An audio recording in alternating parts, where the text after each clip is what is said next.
Hola Patricio, Pato, ¿cómo estáis? Bienvenido. Hola, buenas tardes. ¿Cómo están todos? Sean todos y todas muy bienvenidos a esta segunda jornada de talleres de conversación en que vamos a tratar temáticas específicas relacionadas a la zona sur del país. En este taller vamos a hablar de pobreza energética. Aprovechamos de saludar a los académicos y a los expertos que nos acompañan hoy. Esperamos que este taller sea de utilidad para cada uno de ustedes y podamos tener grandes conversaciones sobre las distintas temáticas que hoy aquejan a nuestro país en términos de vivienda y de territorio. Les agradezco a todos por acompañarnos. Vamos entonces a tener una primera parte de presentaciones, donde vamos a contextualizar los temas que vamos a discutir luego en el resto de la actividad. Voy a compartirles pantalla.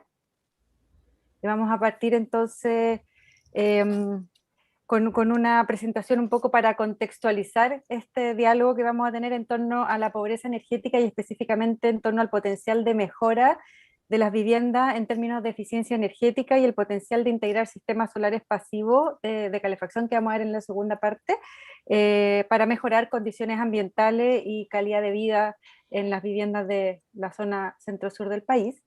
Y bueno, estamos a cargo de moderar esta mesa el doctor Leonardo Augusto y yo, Alejandra Schuftan, ambos académicos de la Universidad Austral de Chile. Y damos la bienvenida también a las personas que nos acompañan en esta mesa. Tenemos a Andrea Valenzuela, profesional de la Seremi Minbu Energía de la región de Los Ríos, a Raúl Escárate, director del Serviu Los Ríos, a Juan Carlos Catrín, presidente del Colegio de Arquitectos Los Ríos, a Margot Oyarzún, directora de la Escuela de Construcción de INACAPSE de Los Ríos, Macarena Valenzuela, profesional Seremimimbu, región de los Lagos, Patricio Tenorio, coordinador de la Red de Cooperativas de Los Ríos, Paulina Begersteder, docente de la Escuela de Arquitectura de la Universidad del Biobío, y Christopher Elvanger, profesional de la Seremi de Medio Ambiente de la región de Los Ríos. Les agradezco a todos por participar. Es muy interesante que estemos aquí representados distintos sectores, el sector público, la academia y la sociedad civil, porque eso nos va a permitir un diálogo muy interesante en torno a una problemática tan relevante para nuestro territorio como la pobreza energética. Entonces, como les comentábamos, a partir con una presentación que nos permita contextualizar la temática de la pobreza energética, eh, y que es un tema que es relativamente nuevo en la agenda en Chile, a pesar de que es un tema que se conoce hace mucho tiempo, pero no se hablaba mucho en el contexto de nuestras problemáticas territoriales, que son distintas probablemente a la de la mayoría de los países. Y en ese sentido quiero destacar el trabajo que se ha realizado en los últimos años, especialmente en el contexto del trabajo de la Red de Pobreza Energética, que es una plataforma de colaboración transdisciplinaria que ha permitido que muchas personas de muchos sectores trabajen primero en definir pobreza energética, en identificar las distintas dimensiones y en poder también identificar las características que tiene la pobreza energética en los distintos territorios. Y es así como se ha trabajado en una definición para Chile que identifica la pobreza energética como el no tener acceso a servicios energéticos de alta calidad que permitan un desarrollo humano adecuado, y distintas dimensiones también de esta pobreza energética, algunas que tienen que ver con el acceso, con los brechas físicas o tecnológicas que no permiten acceder a los servicios energéticos, dimensión de equidad que tiene que ver con el aspecto económico, con los costos de la energía, o de los sistemas, de los equipos que permiten tener servicio energético adecuado, y de la calidad, que es tener en el fondo acceso a energía adecuada, confiable, segura y no contaminante. Y además todo eso tiene una pertinencia territorial, entendiendo que las necesidades energéticas son distintas en los distintos territorios, y por lo tanto este análisis es distinto dependiendo del territorio donde se está trabajando, ¿cierto? Entonces, si vamos a la dimensión de calidad, ¿por qué quería hacer énfasis en la dimensión de calidad? Porque los datos muestran una relación directa entre la calidad de la calefacción y la calidad de la vivienda. Y esto se ha visibilizado muchísimo con toda la problemática de la zona centro-sur de Chile por el problema del excesivo uso de leña, que es consecuencia de la mala calidad térmica de nuestras viviendas y las deficiencias en términos de aislación térmica, y por lo tanto a medida que avanzamos hacia el sur necesitamos de más leña para calefaccionarnos, y eso implica que usamos unas cantidades excesivas de leña que generan una cantidad de impactos también, el más visible el impacto de la contaminación, pero también, como vamos a ver, en otras dimensiones que tienen que ver con la calidad de vida de las personas. También en la dimensión de equidad aparecen todas estas problemáticas relacionadas a no poder satisfacer las necesidades energéticas adecuadamente, por ejemplo, estar expuesto a bajas temperaturas, que es un problema bastante transversal que vemos en distintas zonas de la zona centro-sur de Chile.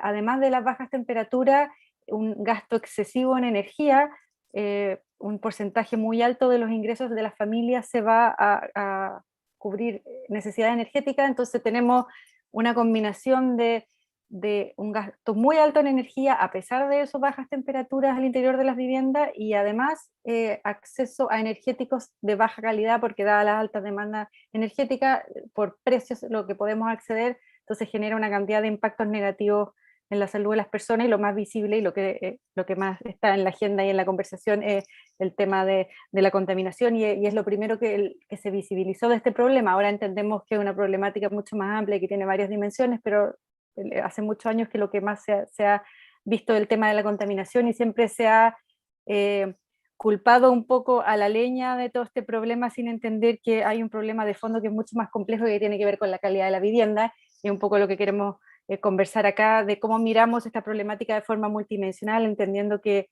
hay distintas problemáticas que abordar, distintas dimensiones que abordar, y que la contaminación es el síntoma de un problema mucho más profundo que tiene que ver con la calidad de la vivienda. Y en términos de políticas públicas ha pasado un poco lo mismo, porque muchas de las políticas han estado enfocadas en resolver problemas de acceso a la energía, por ejemplo, problemas de acceso a energía eléctrica, y muy poco en mejorar, por ejemplo, la calidad de la vivienda. Entonces, y específicamente la calidad térmica de la vivienda. Entonces, ahí hemos tenido poco impacto en el problema de fondo, y había mucho más políticas enfocadas entonces en los síntomas de esta problemática. Y también ahí tenemos el desafío de considerar las particularidades, como les decía antes, las particularidades territoriales en cuanto a necesidades y usos de la energía, que es un tema que tampoco se ha abordado mucho desde el punto de vista de las políticas públicas. Se ha avanzado, obviamente hemos avanzado muchísimo, pero falta focalizar mucho más en la calidad de la vivienda nueva y existente, y en entender también la pertinencia territorial de cada uno de los programas que se implementan. Entonces, si analizamos las distintas políticas de acuerdo a las dimensiones de la pobreza energética que abordan, vemos que la mayor parte está enfocada en el acceso a la energía, y menos en equidad y en calidad. Un gran avance han sido los planes de descontaminación atmosférica, que a medida que han ido desarrollándose y que hemos ido avanzando en la implementación, se han logrado coordinar distintos programas dentro de un mismo instrumento, y coordinar a distintos ministerios, que había sido el gran desafío. Tener programas con un enfoque más transversal, o coordinar varios programas, que ha sido un poco la brecha, si es que pensamos en abordar la pobreza energética y la problemática de fondo que tiene este componente social y técnico. Y ahí destacar que sí hay algunos programas que de antes ya venían abordando esta problemática de forma más transversal, como Comuna Energética, Infraestructura Rural para el Desarrollo Territorial y Fondo de Protección Ambiental, que tenían esta mirada más amplia, y en otros instrumentos como los PDA se ha ido avanzando también en la coordinación entre distintos programas, que también es un potencial importante para ir abordando adecuadamente estas problemáticas. Y a modo de resumen, este problema se ha visto siempre desde la arista medioambiental, y se habían abordado desde las soluciones tecnológicas. Entonces, tenemos un problema de contaminación. ¿Qué podemos hacer? Mejorar la calidad de la combustible, mejorar la calidad de los sistemas de calefacción y mejorar la calidad de la vivienda. Pero hemos dejado un poco fuera entender bien el usuario y el contexto socioeconómico, de manera que estas estrategias que implementemos sean pertinentes entonces con este usuario, que tiene características específicas, preferencias específicas, patrones de uso de energía específicos, y esta mirada desde la pobreza energética nos permite entender mejor a este usuario e implementar entonces todas estas políticas que veíamos antes de forma más coordinada, de forma más pertinente, y entendiendo quién es el usuario final. En el gran desafío que tenemos, y que después va a mostrar ahí Leonardo más en detalle, es la vivienda existente, dado que tenemos 85% o más de viviendas construidas previamente a la entrada en vigencia de la normativa térmica, y por lo tanto que no cumplen con estándares adecuados de eficiencia energética, y sabemos lo complejo además que abordar la vivienda existente, diversas complejidades técnicas, distintas tipologías de vivienda, distintos perfiles de usuarios. Entonces, por eso es interesante también esta conversación y ver qué ideas salen de acá en torno a cómo podemos abordar esta gran problemática desde la vivienda existente. Y un poco para cerrar también, hacer énfasis en que el contexto actual de confinamiento por la pandemia ha visibilizado aún más esta problemática, dado que hemos pasado mucho más tiempo en las viviendas. Entonces se ha visibilizado mucho más, por ejemplo, las malas condiciones intradomiciliarias, el alto gasto también de los hogares que han tenido que calefaccionar, por ejemplo, por más horas su vivienda, el hecho de estar expuestos a la contaminación y una cantidad de desigualdades que también se han puesto en evidencia y que están directamente relacionadas con la calidad de la vivienda. Y se ha puesto un poco en la agenda esta necesidad de abordar la vivienda para asegurar el acceso equitativo a servicios energéticos de calidad, que era lo que definíamos como pobreza energética, no tener este acceso equitativo a servicios energéticos de calidad, confiable y seguro. Vemos entonces que tenemos que partir por abordar entonces estrategias para mejorar la calidad de la vivienda, pero que ahí también tenemos una tremenda oportunidad porque tenemos la posibilidad de potenciar la innovación y el desarrollo de distintas tecnologías, generar empleo y desarrollo local, varios beneficios o co-beneficios simultáneos cuando mejoramos la calidad de la vivienda, reducir contaminación, reducir el gasto de los hogares, mejorar la calidad del ambiente interior, reducir impacto en salud, generar entonces mejor adaptación al cambio climático. Entonces hay una cantidad de beneficios y de oportunidades acá que por eso hacen muy interesante que discutamos distintas opciones de poder avanzar. Y para terminar voy a dejar plantear algunas preguntas para que podamos discutir después de la presentación de Leonardo. Algunos temas relevantes sobre el rol de la vivienda en el bienestar social y cuidado del medio ambiente en la zona centro-sur de Chile, y aquí anoté algunos desafíos que me parecieron interesantes de abordar. Por ejemplo, estrategias para coordinar políticas públicas e iniciativas privadas, actores relevantes para masificar el mejoramiento térmico de vivienda, o cómo potenciar el rol del usuario en el proceso de transición energética, que son temas que luego de la presentación de Leonardo podremos abordar. Así que saco la presentación para que compartas tú, Leonardo, y sigas. Gracias, Ale.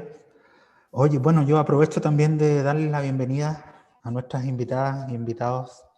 Y no sé, es una ocasión súper bonita de que podamos intercambiar ideas. Yo también tengo una presentación quizás no tan breve como logró hacerla Alejandra con su poder de síntesis, pero voy a intentar, ahí me van apurando, ¿ya? Pero voy a tratar de mostrar algunas cosas.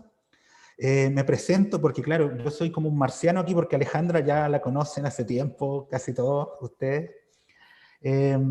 Bueno, yo soy Leonardo, como vieron aquí, soy arquitecto de la Universidad de Concepción, hace muchos años, bueno, no tanto, pero soy doctor en energías renovables y eficiencia energética con mención en arquitectura bioclimática.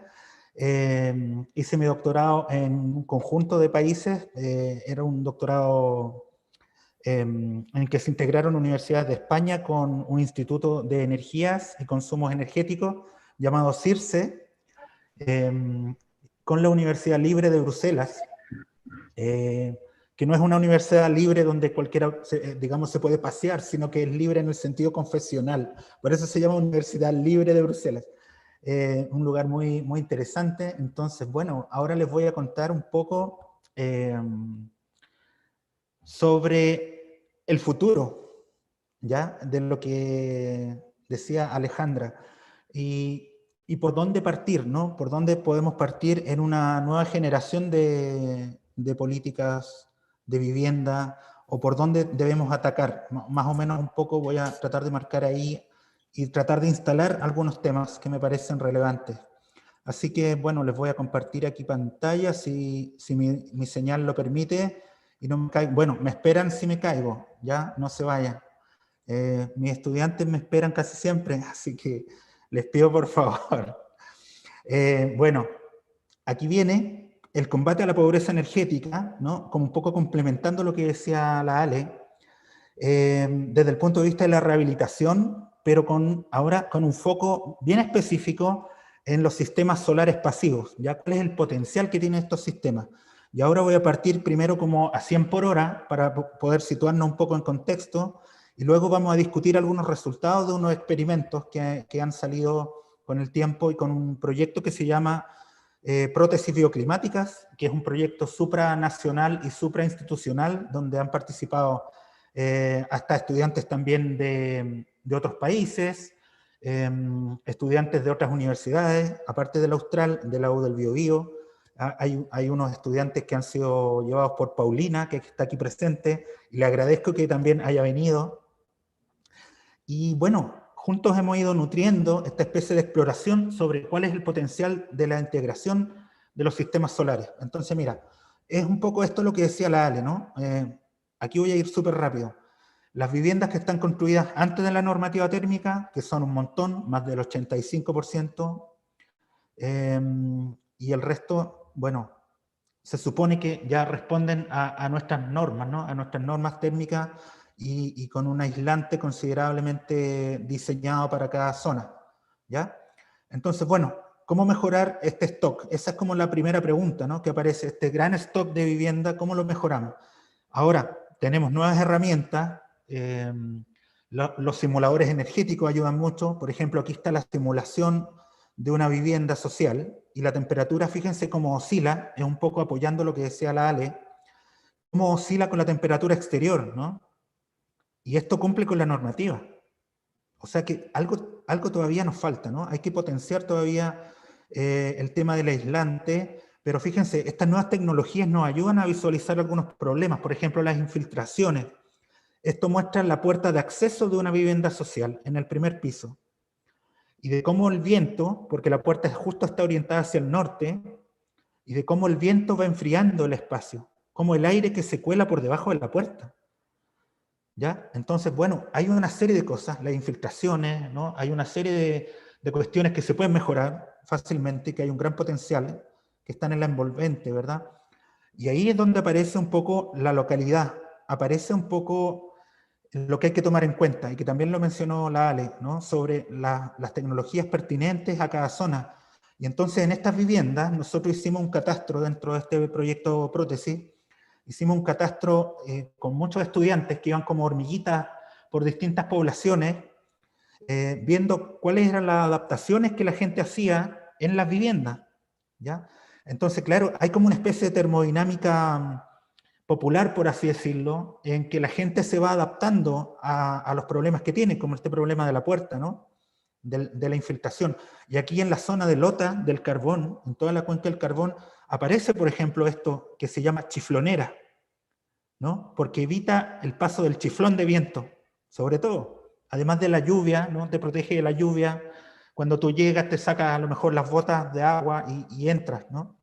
Además, esta, por ejemplo, esta que había aquí, también servía para secar leña, un poco porque era como una especie de invernadero, ¿no? Entonces empieza a aparecer como una escala.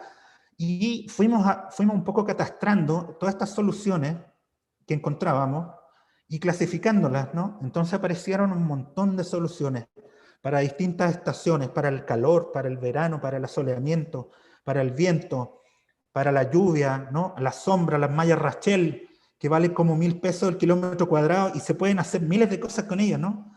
Aparecen como soluciones que son súper baratas y súper adaptadas, y además cada vecino se va copiando, ¿no? Va copiándole al vecino de enfrente y así. Entonces hay como patrones que se van repitiendo. Hicimos una enorme clasificación, vimos más de 1.000 viviendas en la región, en la octava región, en ese tiempo cuando empezamos el proyecto. Y entonces, claro, lo que vemos es que hay un componente que es, claro, dentro de la política habitacional, que se tiene que integrar, y que es justamente lo que no está, ¿no? Que es las adaptaciones. ¿Cuál es la libertad de adaptación que tenemos al clima por medio de estas viviendas? Porque claro, tenemos una primera generación de política que es la casa, ¿no? Es la casa propia, el sueño de la casa propia.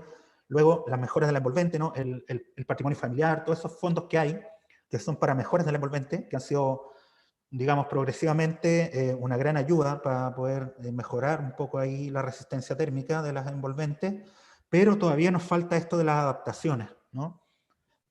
Que yo quiero llamar como una tercera generación de soluciones, ¿ya? Entonces, dentro de eso me gustaría profundizar, voy a ir bastante rápido ahora, en la integración de sistemas solares pasivos y prefabricados, porque claro, las viviendas ya están hechas, ¿no? Las casas ya están hechas. Entonces, sobre todo hay que ayudarse en la prefabricación para instalar cosas, ¿no? Instalar. ¿Y por qué instalar? Ya les voy a mostrar por qué. Aquí, ¿cuál es el potencial de los sistemas solares pasivos? Fíjense, aquí están clasificadas las técnicas de rehabilitación bioclimática de una vivienda existente, pongámosle, ¿no? La primera, que es la que estamos ahora, ¿no? Estamos todos en esto, ¿no? Mejorando las envolventes. Y hay un potencial que va desde el 20 al 45%, esto dependiendo de la zona climática, ¿no? Hay un rango, ¿no? Un 45% de ahorro energético es lo que se podría lograr mejorando a full la envolvente, ¿no? Ahora luego ya consideramos a lo mejor las ventanas, ya los puentes térmicos y ya detalles mucho más finos. Ya a lo mejor este rango aumenta un poco. Pero son números gruesos, ¿ya? Entonces, bueno, y aparecen estas técnicas conectoras y estabilizadoras que en combinación arman estos sistemas solares pasivos, ¿no? Las técnicas conectoras son, digamos, captación, por ejemplo, una buena ventana bien orientada, es una técnica conectora, ¿no? La más básica. Pero desde ahí tenemos que dar el salto a otro tipo de técnicas conectoras. Los muros trombes, los invernaderos, ¿no? Y todos estos elementos que combinados con estas técnicas estabilizadoras, que son materiales que pueden retener la energía, ¿no? No solo detenerla, sino que retenerla y contenerla un rato y luego liberarla por diferencia de temperatura, ¿no? La masa térmica, ¿no? Muros de masa térmica. Y bueno, y el flujo y la convección y los agujeros en lugares precisos sería el último esquema, ¿no? Entonces ahí aparece un nuevo potencial que es que va después de este 45% de ahorro, fíjense, aparece este potencial de ahorro energético mediante estrategias solares pasivas que va de un 20 extra a un 50 del consumo ya con la envolvente mejorada. Y ahora les voy a mostrar experimentos al respecto. Bueno, el ejemplo del muro trombe, que es quizás lo más sencillo y lo más fácil de hacer. Fíjense, el muro trombe es una especie de cacharro bioclimático, una máquina bioclimática que inventó este señor Trombe, que bueno, que le dio el apellido, junto con otro que era quizá de más bajo perfil, que se llamaba Mitchell, que era un ingeniero. Y bueno, el arquitecto ahí le robó un poco el crédito, como siempre, los arquitectos ahí. Entonces, bueno, este señor lo que desarrolló fue una especie de sistema con una pequeña cámara de aire por delante de la fachada, orientada al norte, bueno, en el caso del al sur, ¿no? Y que tenía la posibilidad de captar y calentar una capa, una lámina de aire, y luego esta lámina de aire hacerla entrar gradualmente con unos pequeños agujeritos y generar una circulación, ¿no? Entonces, bueno, es como esto, cuando dejamos el auto estacionado, sea en invierno, ¿no? Sea en invierno o verano, bueno, verano ya es mucho más evidente, pero en invierno igual pasa, ¿no? ¿Se han fijado? Cuando abren el auto después de un rato y está el auto ahí calentito, ¿no? En invierno. Es el mismo principio, no es otra cosa que efecto invernadero, ¿no? Entonces, bueno, una pequeña cronología. Les voy a hacer un viaje bastante arbitrario a través de la evolución de estos sistemas. Entonces, fíjense, en el 1881, un señor que se llamaba Edward Morse patentó esta solución, obviamente se llamaba el muro Morse en ese momento, pero este señor creo que después se dedicó, no sé si les suena el apellido, pero se dedicó a otras cosas, ¿no? Inventó el código Morse, entre otras cosas. Entonces, como que dejó ahí un poco el invento, y luego aparece Trombe, casi 100 años después, con este señor Mitchell, y lo vuelven a patentar con algunas mejoras y con algunos agujeros que aparecen aquí en 1974. Y en ese tiempo ya Trombe, en la zona del Pirineo francés, muy cerca de España, yo estuve en esta casa, él desarrolla la primera integración de este sistema en una vivienda que se llama el muro Trombe, en el 67. en Odeillo. Si lo buscan, Odeillo, en Francia, está. Esta casa está. Ahora es como un museo. Es un museo de la bioclimática, por así decirlo.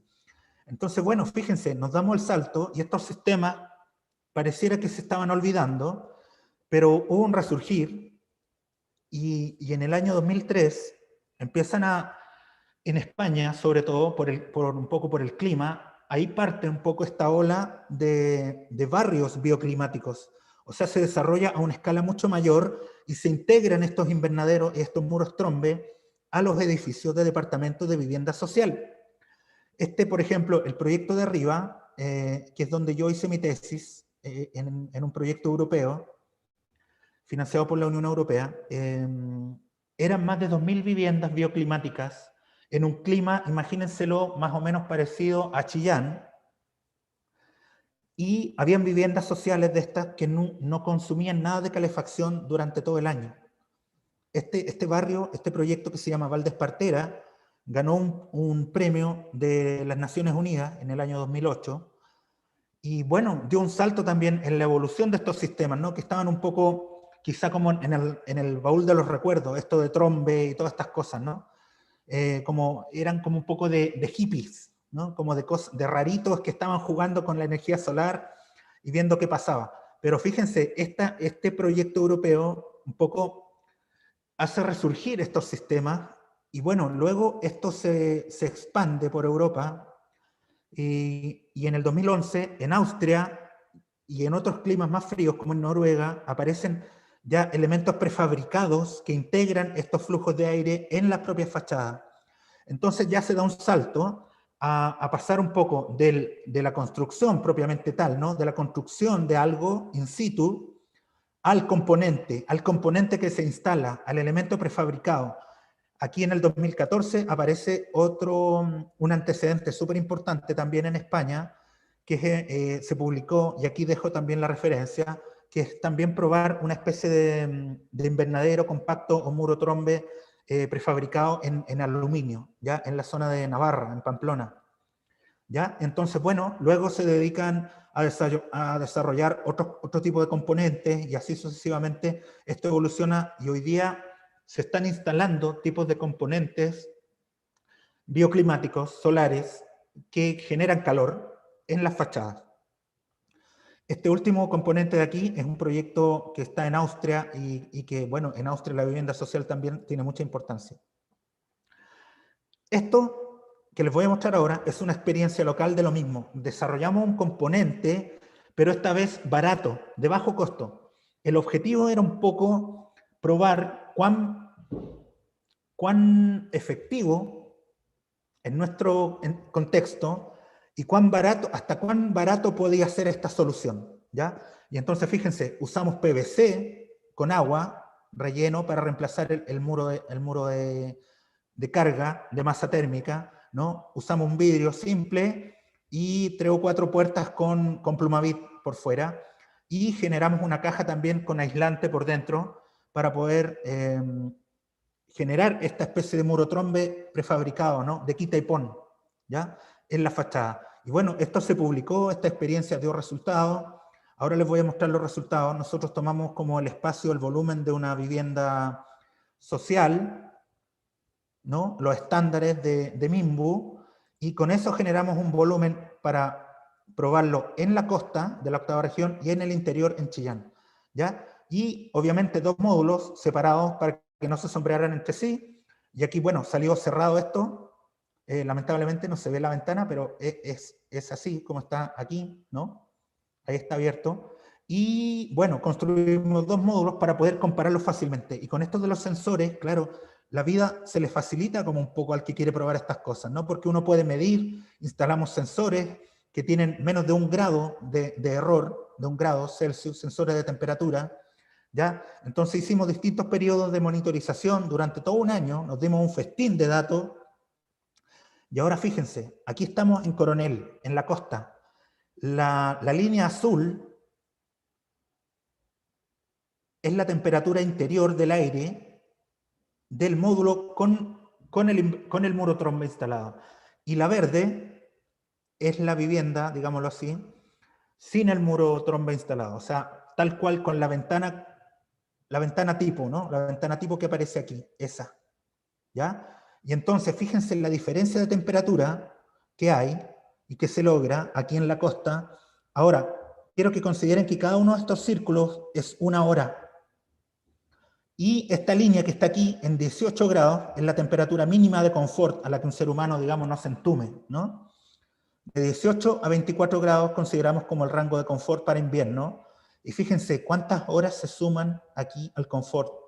Estos son varios días, esta es una semana típica, entre julio y agosto, ¿ya? Entonces fíjense, esta es la semana más cruda del invierno, del año 2017, ¿ya? Que fue el periodo de monitorización. Entonces fíjense la cantidad de horas que se pueden sumar al confort con esta pequeña cajita solar. Ahora en Chillán, fíjense. Fíjense este día de aquí. No sé si se ve mi cursor, ¿se ve? ¿Sí? Y esto lo hicimos para verano también. El muro trombe también funciona para verano. Fíjense, aquí también las temperaturas varían, entonces está mucho más caliente el muro trombe, pero claro, hay que instalar unas pequeñas adaptaciones. Y ahí es donde, claro, quizás aparecen algunas barreras de entrada, ¿no? Porque esto hay que adaptarlo para cada zona. Pero fíjense, los resultados, aquí están, números finales de los sensores, ¿eh? Estos son datos científicos y publicados en revistas ya científicas. Horas ganadas de confort al año en la costa, un 56% más de horas de confort. Y el porcentaje de ahorro que se logra, tanto en invierno como en verano, un 44% de ahorro energético. Luego, Chillán, 69% de horas ganadas de confort. Y un 30%, claro, Chillán es un clima mucho más difícil, ¿no? Pero un 30% de ahorro energético. Por un monto, parece que yo quisiera como venir a venderle aquí mi producto, ¿no? Pero esto vale 424, cuesta esta cajita solar, 424.000 pesos nos costó, y el retorno de inversión se recuperó en 4 años. ¿Ya?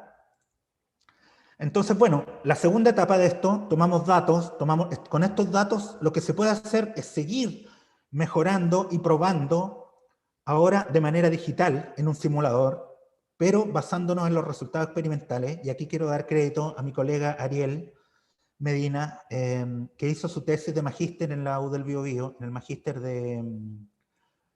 en hábitat sustentable y eficiencia energética, y él desarrolló, con estos datos que habíamos tomado el año 2017, desarrolló el testeo de este elemento para otras zonas de Chile. Porque claro, él lo que hizo fue un procedimiento, digamos que está homologado aquí por la ASHRAE, ¿ya? Que es un organismo de instaladores y de gente que sabe mucho de climatización, y ellos establecen este procedimiento para poder homologar un modelo virtual con datos tomados en la realidad como los que teníamos. Entonces Ariel lo que hizo fue probar este sistema y generar distintas adaptaciones para distintas zonas. Es un poco largo de explicar, porque claro, estas cajitas hay que irlas adaptando de acuerdo al clima, ¿no? Con más volumen de aire, con menos sombreamiento, el sombreamiento se desinstala en invierno, se instala, y fíjense, aquí están los números de nuevo. Porcentajes de ahorro energético en invierno en rojo y en verano en azul. Fíjense aquí. Zona cordillerana, Lonquimay, novena región. El norte desértico, 29% de ahorro energético en invierno. En Santiago, Pudahuel, 41% en invierno. Punta Arenas, 20% casi de ahorro. En sur extremo.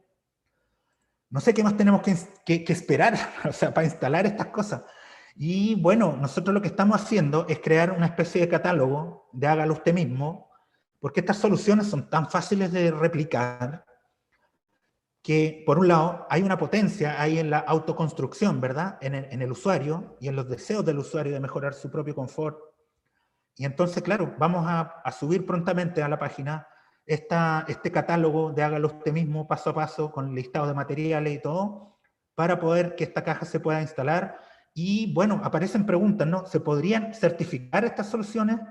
Aquí aparecen unos fotomontajes que hicimos también de cómo se podrían integrar dependiendo de la orientación, porque claro, a nivel de conjunto repetimos la vivienda, lamentablemente, se repite con distintas orientaciones, ¿no? Entonces, claro, esto tiene que ser un cacharro que pueda ser adaptable a todas las orientaciones.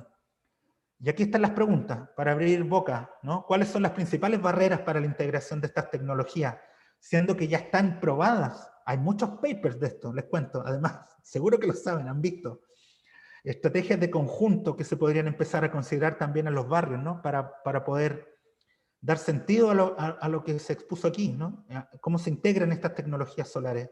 Y en el escenario de una normativa nueva, ¿cómo podrían integrarse o certificarse estas soluciones? Y ahí la dejo, ahí cierro. Espero que les haya parecido interesante, no haberme extendido demasiado. ¿Cuánto fue, Alejandra? ¿20 minutos? No, lo siento. 20, pero está bien, está muy interesante. Además que es mucha información concreta y soluciones concretas que dan para la discusión que vamos a tener ahora. Así que la idea ahora es darle el espacio a ustedes, a los invitados, que vayan levantando la mano para pedir la palabra y que puedan, en base a lo que presentamos y a las preguntas que no significa que sean los únicos temas que vamos a conversar, pero las pusimos un poco para generar la discusión, que vayan ustedes también dándonos sus impresiones sobre los temas que estamos planteando. No sé, a Eso. ustedes... Y siéntanse con la libertad de proponer, preguntar, decir lo que aquí, plena libertad, ¿no? Así Y que Andrea. eso. Hola, yo tengo una pregunta. ¿Cuánto cuesta el prototipo? No sé si han podido estimar cuánto cuesta, pensando en que esto podría plantearse en una municipalidad o algo por el estilo. Y si han podido estudiar cómo afecta en el confort lumínico, pensando en que están tapando una ventana que da al norte. Sí, buena pregunta. Esa es siempre la pregunta del conflicto, ¿no? Entre la iluminación y la calefacción. Pero resulta que esto también se puede instalar sobre un muro ciego, no era necesario sobre la ventana. Lo que pasa es que la fachada es estrecha, ¿no? Entonces, claro, nosotros generamos con esta masa térmica tipo prótesis, que eran estos tubos con agua, generamos el espacio para que la ventana siguiera siendo ventana, pero sí se puede instalar completamente sobre un muro ciego, sin huecos, digamos, sin vanos. Y el precio, no estaba poniendo atención, Andrea, lo di, 450.000 pesos. Pero esa es una solución que no está industrializada. Eso es lo que nos costó a nosotros hacerla. Eso sí, hay que decirlo, hay que ser justo. Y también lo otro que me faltó decir es que lo comparamos con el enemigo más duro, que es la leña. El precio de la leña, la leña es el combustible más barato, ¿no? Entonces lo comparamos con ese combustible y ahí se recupera en 4 años. Quizás con gas se recupera en 2 años, no sé. No lo hemos hecho eso. Eso, espero haber respondido, Andrea, a tus preguntas. ¿Sí? ¿Más o menos? Raúl estaba levantando la mano también para... Buenas tardes. Hola, Raúl. Un abrazo grande, gracias por la invitación. Súper interesante el tema. Nosotros como Serviu, como Ministerio de Vivienda y Urbanismo, es lo que vemos todos los días, esta pega. Sí decir que en los últimos años hemos mejorado muchísimo en cuanto a la calidad de la vivienda que se está entregando, sin dejar, o sea, hemos ido incrementando y mejorando la vivienda en cuanto a superficie y a sistema constructivo, y obviamente todo lo que tiene que ver con climatización, lo hemos estado también integrando en los diseños. De hecho, tenemos programas de subsidios extras que están asociados al PDA, que ustedes lo saben, que por cada vivienda que está dentro de una zona PDA tiene que cumplir con una normativa constructiva mínima, y nosotros como ministerio entregamos 80 UF más a la, al, al, a la construcción de esa vivienda, lo que alcanza para un muro trombe muchísimo mayor, como decía Leonardo, sin ser industrializado. Si el costo es 430.000 pesos, claramente cuando eh, el, el, el, la cantidad es mucho mayor, el precio unitario baja. Por lo tanto, un sistema industrializado muro trombe es mucho más barato todavía, y sin duda con 80 UF que podríamos, y que lo que estamos haciendo ahora es tratando de que esa 80 UF sea pareja para todas las comunas, independiente de un polígono de PDA o de una comuna PDA o que estén en zonas saturadas, y eso lo hemos estado viendo. Yo estaba en la mesa. Pertenezco a la Mesa de Diálogo Nacional por la Vivienda y la Ciudad, y justamente uno de los temas, aparte de tratar de llegar con los beneficios mucho más rápido y llegar con los beneficios mucho mejor, y la energía y la climatización ha sido un tema básico. Y yo quiero hacer una propuesta al tiro que lo hicimos hace un año atrás más o menos, también en un panel que estuvimos con Alejandra. Nosotros estamos en un proceso ahora de certificar viviendas tipo en el MIMBU. Entonces yo pongo a disposición todo el equipo de Serviu Los Ríos evaluador, para que este grupo que está aquí, o quienes ustedes quieran sumar, si puede ser un ejercicio académico, podemos integrar al mundo privado, desarrollemos viviendas tipo para las distintas zonas que tenemos en los ríos, la Araucanía, los lagos. Hagámoslo y metamos estas alternativas y démosle la oportunidad a la gente, sobre todo en zonas rurales donde podemos decirle, elija entre estas 5 casas. Podemos tener estos prototipos y los empezamos a probar. Nosotros tenemos aquí ya en Valdivia y en la zona un par de viviendas que nosotros llamamos eficientes, que la desarrollamos dentro del Serviu también, con tecnología que justamente tiene que ver con mejorar las envolventes térmicas, ocupar las diferencias de presión dentro de de la casa para que tengamos distintos tipos de ventilaciones, etcétera, etcétera.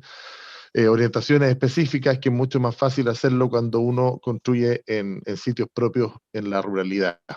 Cuando ya estamos hablando de conjuntos de viviendas de 150, 1000 viviendas, es otro tipo de solución que tiene que ver también con la fuente energética, pero en este caso para viviendas individuales, que aproximadamente hacemos 400 al año, y eso va a seguir así por mucho tiempo más, cuando la demanda de vivienda es 11.000, 12.000 viviendas en una región, y construimos 1.000 al año, pero inmediatamente esas 1.000 que ya fueron necesidades resueltas, aparecen 1.000, 1.200 más. Esto va a seguir para siempre. La forma industrializada de construir y el rescate de la construcción vernacular que mostraba Leonardo en el estudio que hicieron en Lota o por ahí, donde las chifloneras estaban, las distintas versiones de chiflonera con distintas formas, pero con la misma función. Es justamente lo que tenemos que desarrollar. Es preciso interpretar la forma de construcción tradicional, ojalá la mayor cantidad de materiales que existen dentro de la zona para no complejizar justamente la operación. Trabajar en módulos, modularmente, ya sea tridimensional o bidimensional, respetando el 122 por el 244 de la plancha OSB, por ejemplo, etcétera. O las medidas de transporte carreteros que nos podrían dar pie Claro, para almacenaje, transporte, cuáles son exacto. los anchos que necesitamos para modular, cosa que tengamos 2 faenas, una seca que sale de una línea de producción en una industria, que puede ser perfectamente la casa, que va arriba de 2 acoplados, y tenemos una obra húmeda en terreno haciendo los cimientos, las vigas, etcétera. Luego llegamos con la casa, la ponemos encima, la señora dueña, la familia en un mes va a ver desde cero la casa hecha. Y si a eso le sumamos todo lo que hemos aprendido, este estudio que estamos mostrando que están mostrando hoy día, que está espectacular, que nos muestra justamente las horas de confort que finalmente hacen que los números sean azules, con la menor cantidad de gasto energético extra, es lo que tenemos que hacer. Y tenemos la oportunidad de meter una casa en este momento al servicio de vivienda y urbanización, para que sea chequeada, ¿no es cierto? Y tenga el ok, y pueda ser una vivienda tipo que las familias de la región y de todo Chile la pueden elegir. Obviamente haciendo las diferencias para cada región, pero esa es la finalidad de esta vivienda tipo, que, no sé, tenemos para distintas zonas climáticas las viviendas, las familias las conocen y se deciden por una. Entonces, si hacemos este trabajo de educación, y tenemos a disposición 2 o 3 modelos de vivienda tipo ya certificados dentro del Servio, podría ser la mejor forma de avanzar. Así que eso les hago, en el fondo, les hago ese ofrecimiento, de que hagamos un modelo, ¿sí? Hagamos un diseño que cumpla con todos los estándares normativos del cuadro normativo del MIMBU, lo pasamos ahí, hacemos un cruce también con lo que está pasando hoy día con los materiales, etcétera, y hagamos un modelo y lo certificamos y lo ocupamos de vivienda tipo. Y lo financia básicamente todo eso el Ministerio de Vivienda y Urbanismo una vez que obtengamos los subsidios. Así que, y ojo, hay mucha gente que tiene el subsidio y anda buscando la casa. En la región hay 400 familias en zonas rurales que tienen un subsidio en la mano desde el 2017. Y por falta de empresas que se interesen o sean rentables para ellos llegar a lugares bien remotos a hacer estas casas, estas personas estas familias no tienen su casa todavía y tienen el subsidio en la mano que son 1000 UF. Entonces, veamos de qué forma podemos avanzar, pero hagámoslo rápido. A esta administración no le queda mucho y sería bueno dejar antes de marzo del otro año, dejar un par de modelos ya certificados, eso. Oye, genial, bonita invitación, Raúl. Mira, además aquí hay gente de la UVB, de INACAP, hay geógrafos, arquitectas, etcétera, ¿no? Podemos hacer, o sea, claro, yo no sé aquí los correos y todo, a lo mejor se los pedimos después a María Jesús, etcétera, o cómo lo hacemos Bueno, para... con Infor, la verdad que con Infor, con Alejandra tenemos bastantes vínculos, o sea, nos conocemos, podemos perfectamente decir ya, juntemos, hagamos una mesa de trabajo, veamos quién se encarga de qué cosa y démonos de aquí a septiembre a tener los modelos listos. Así de simple. Ya, pues, ¿qué dice la Paulina? ¿Se anima, Juan Carlos? Por supuesto. Ya, pues. Oye, Christopher, ¿también? Oye, yo creo, es que claro, porque dan ganas de esto, es que nosotros teníamos hace tiempo una idea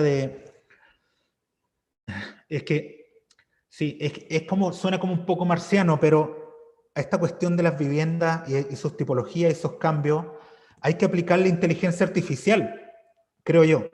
Pero no que la inteligencia artificial diseñe, sino que diga una cosa genérica para que después los arquitectos le pongan su mano, ¿no? Pero esto ahorraría mucho tiempo.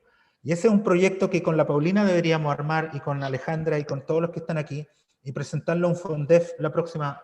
Yo lo abro aquí mismo y lo lanzo para que todos participen, los que quieran, porque yo tengo, mira, yo tengo cautivo a 2 amigos que son de la India y que con los que trabajé en Bélgica y que hicieron sus tesis en Machine Learning y inteligencia artificial.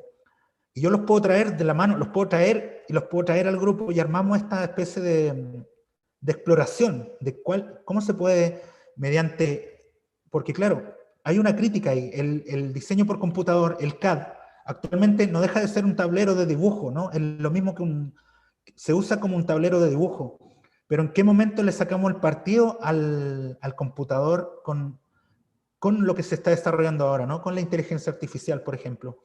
Creo que eso nos puede ahorrar mucho tiempo, décadas de prueba y error, de hecho.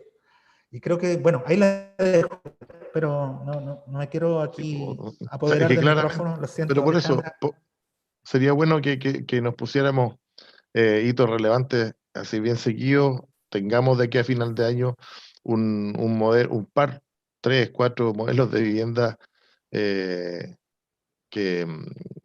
estén certificadas ya y que tengan estas tecnologías y en lo que podrían ustedes después levantar un proyecto para hacer el monitoreo de estas. A lo mejor eso es lo que podríamos hacer.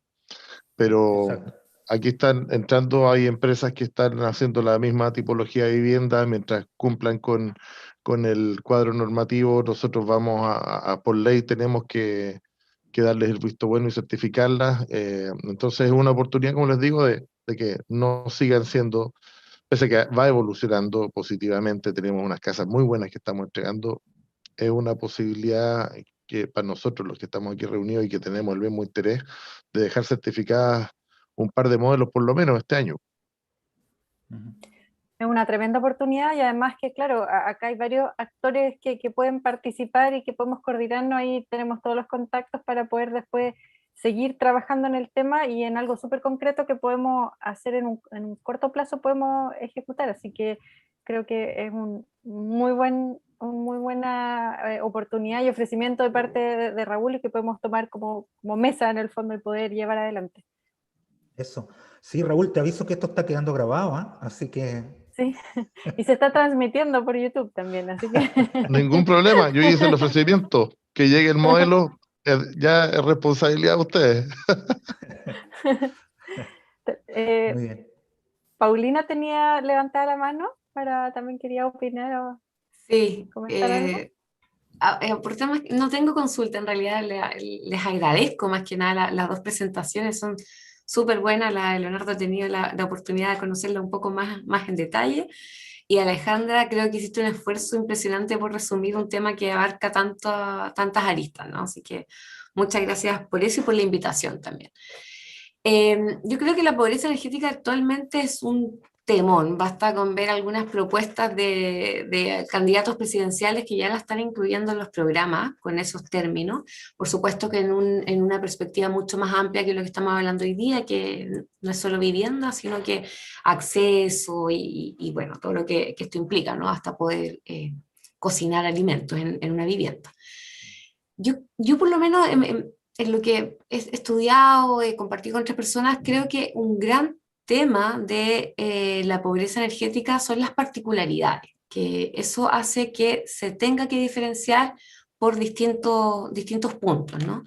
Y estas particularidades yo por lo menos creo que también radican dos otras líneas como problema, que es el paradigma que lo mencionaba en sus presentaciones, uno que no se centra en el usuario, sino que se ve de manera genérica, y por otro lado, por más que se intente hacer territorial, creo que es uno de los grandes problemas que tiene, que no se presenta como algo territorial, prácticamente tal.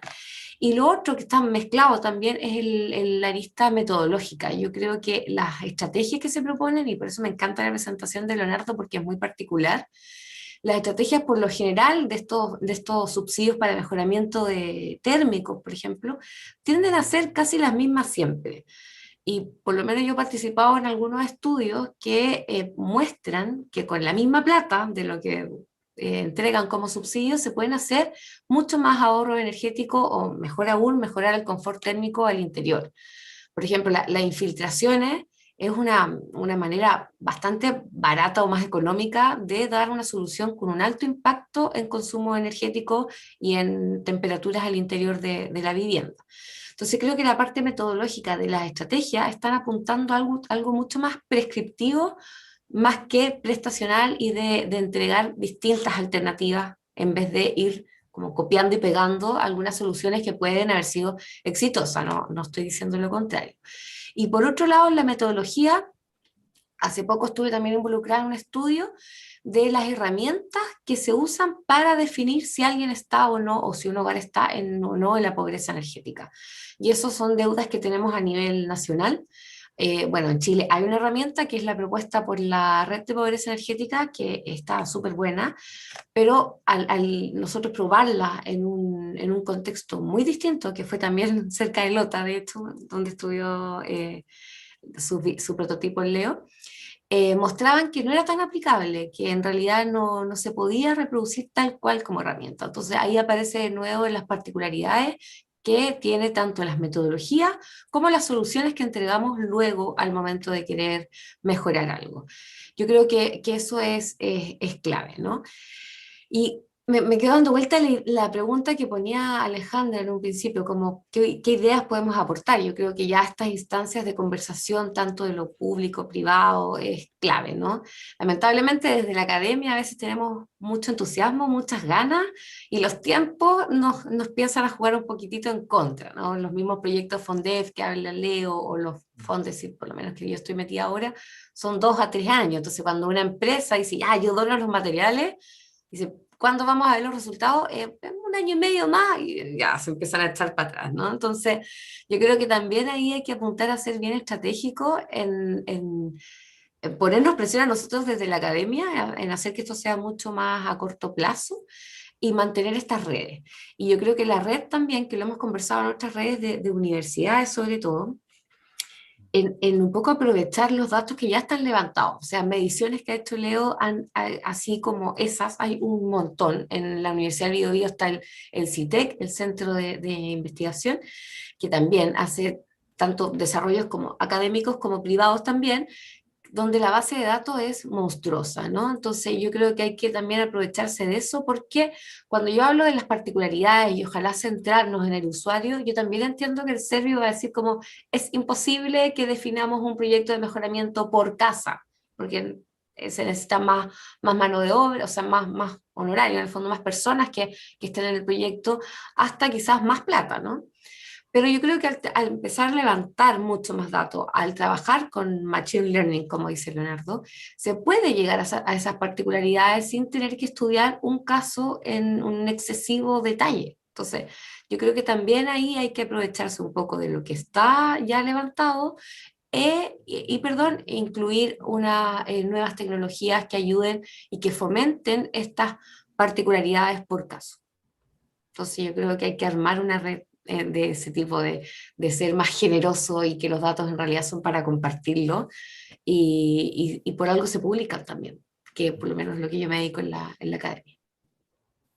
Sí, oye Paulina, eso es verdad. Los datos, de hecho, por ejemplo, estos datos de los invernaderos, nosotros los pusimos en una revista que es justamente para publicar datos. O sea, si ustedes los buscan, están ahí. Y entonces les servirían a cualquier persona que quiere simular sus propios elementos bioclimáticos para calibrar lo que decíamos al final de la presentación. Así que están ahí compartidos igual. Y claro, la UBB tiene tremendos laboratorios en que puede testear cosas y seguro que hay muchos números guardados que deberían estar ahí visitando. Y Existe, de hecho, los mismos proyectos necesitan adquirir instrumentos, ¿no? Y por lo menos yo, que me ha tocado comprar algunos, no quiero que el instrumento se quede durmiendo en una bodega, sino que claro, sirva para. Entonces, si en algún momento se quieren hacer mediciones, también un win-win, ¿no? Hablando como muy Spanglish, pero en el fondo, que si yo les presto el instrumento, ustedes pues me dan los datos y así sucesivamente. Entonces, tiene que haber una red de apoyo, sobre todo en universidades estatales, que deben trabajar en conjunto con otras organizaciones del Estado o unidades del Estado. exacto. Yo entiendo, Raúl, ahí, o pregunto en general, yo entiendo que hay una plataforma que el MIMBU estaba montando con datos de monitorización de muchas viviendas en todo Chile, ¿no? Así es. Infor también tiene una base de datos de aquí de la ciudad bastante buena, pero nosotros lo estamos haciendo y estamos juntando mucho datos, tanto en vivienda como en ciudad. Yo me comprometo a entregarles después toda esa información, se las puedo hacer llegar. Es simple pero larga, así que perfectamente, si ustedes dejan sus correos o si después, yo le puedo enviar la información a Alejandra, que sería mejor. Alejandra, ¿te parece? Sí, sí, y ahí yo Eh, Les hacemos llegar la comparto. esas plataformas. Y lo que iba a comentarles, que decía Paulina, claro, nosotros tenemos un gran desafío con las viviendas que ya están construidas, porque si bien tenemos programas eh, de mejoramiento térmico, que es como un cofinanciamiento, porque son X UF por solución, y dependiendo del tamaño de la casa, obviamente la familia tiene que hacer un copago que depende de la superficie que hay que envolver. Eh, Se necesita hacer un proyecto aprobado para cada vivienda. Ese es el tema, que tenemos una, no sé, una villa entregada hace 30 años por la Corby, que necesita un mejoramiento.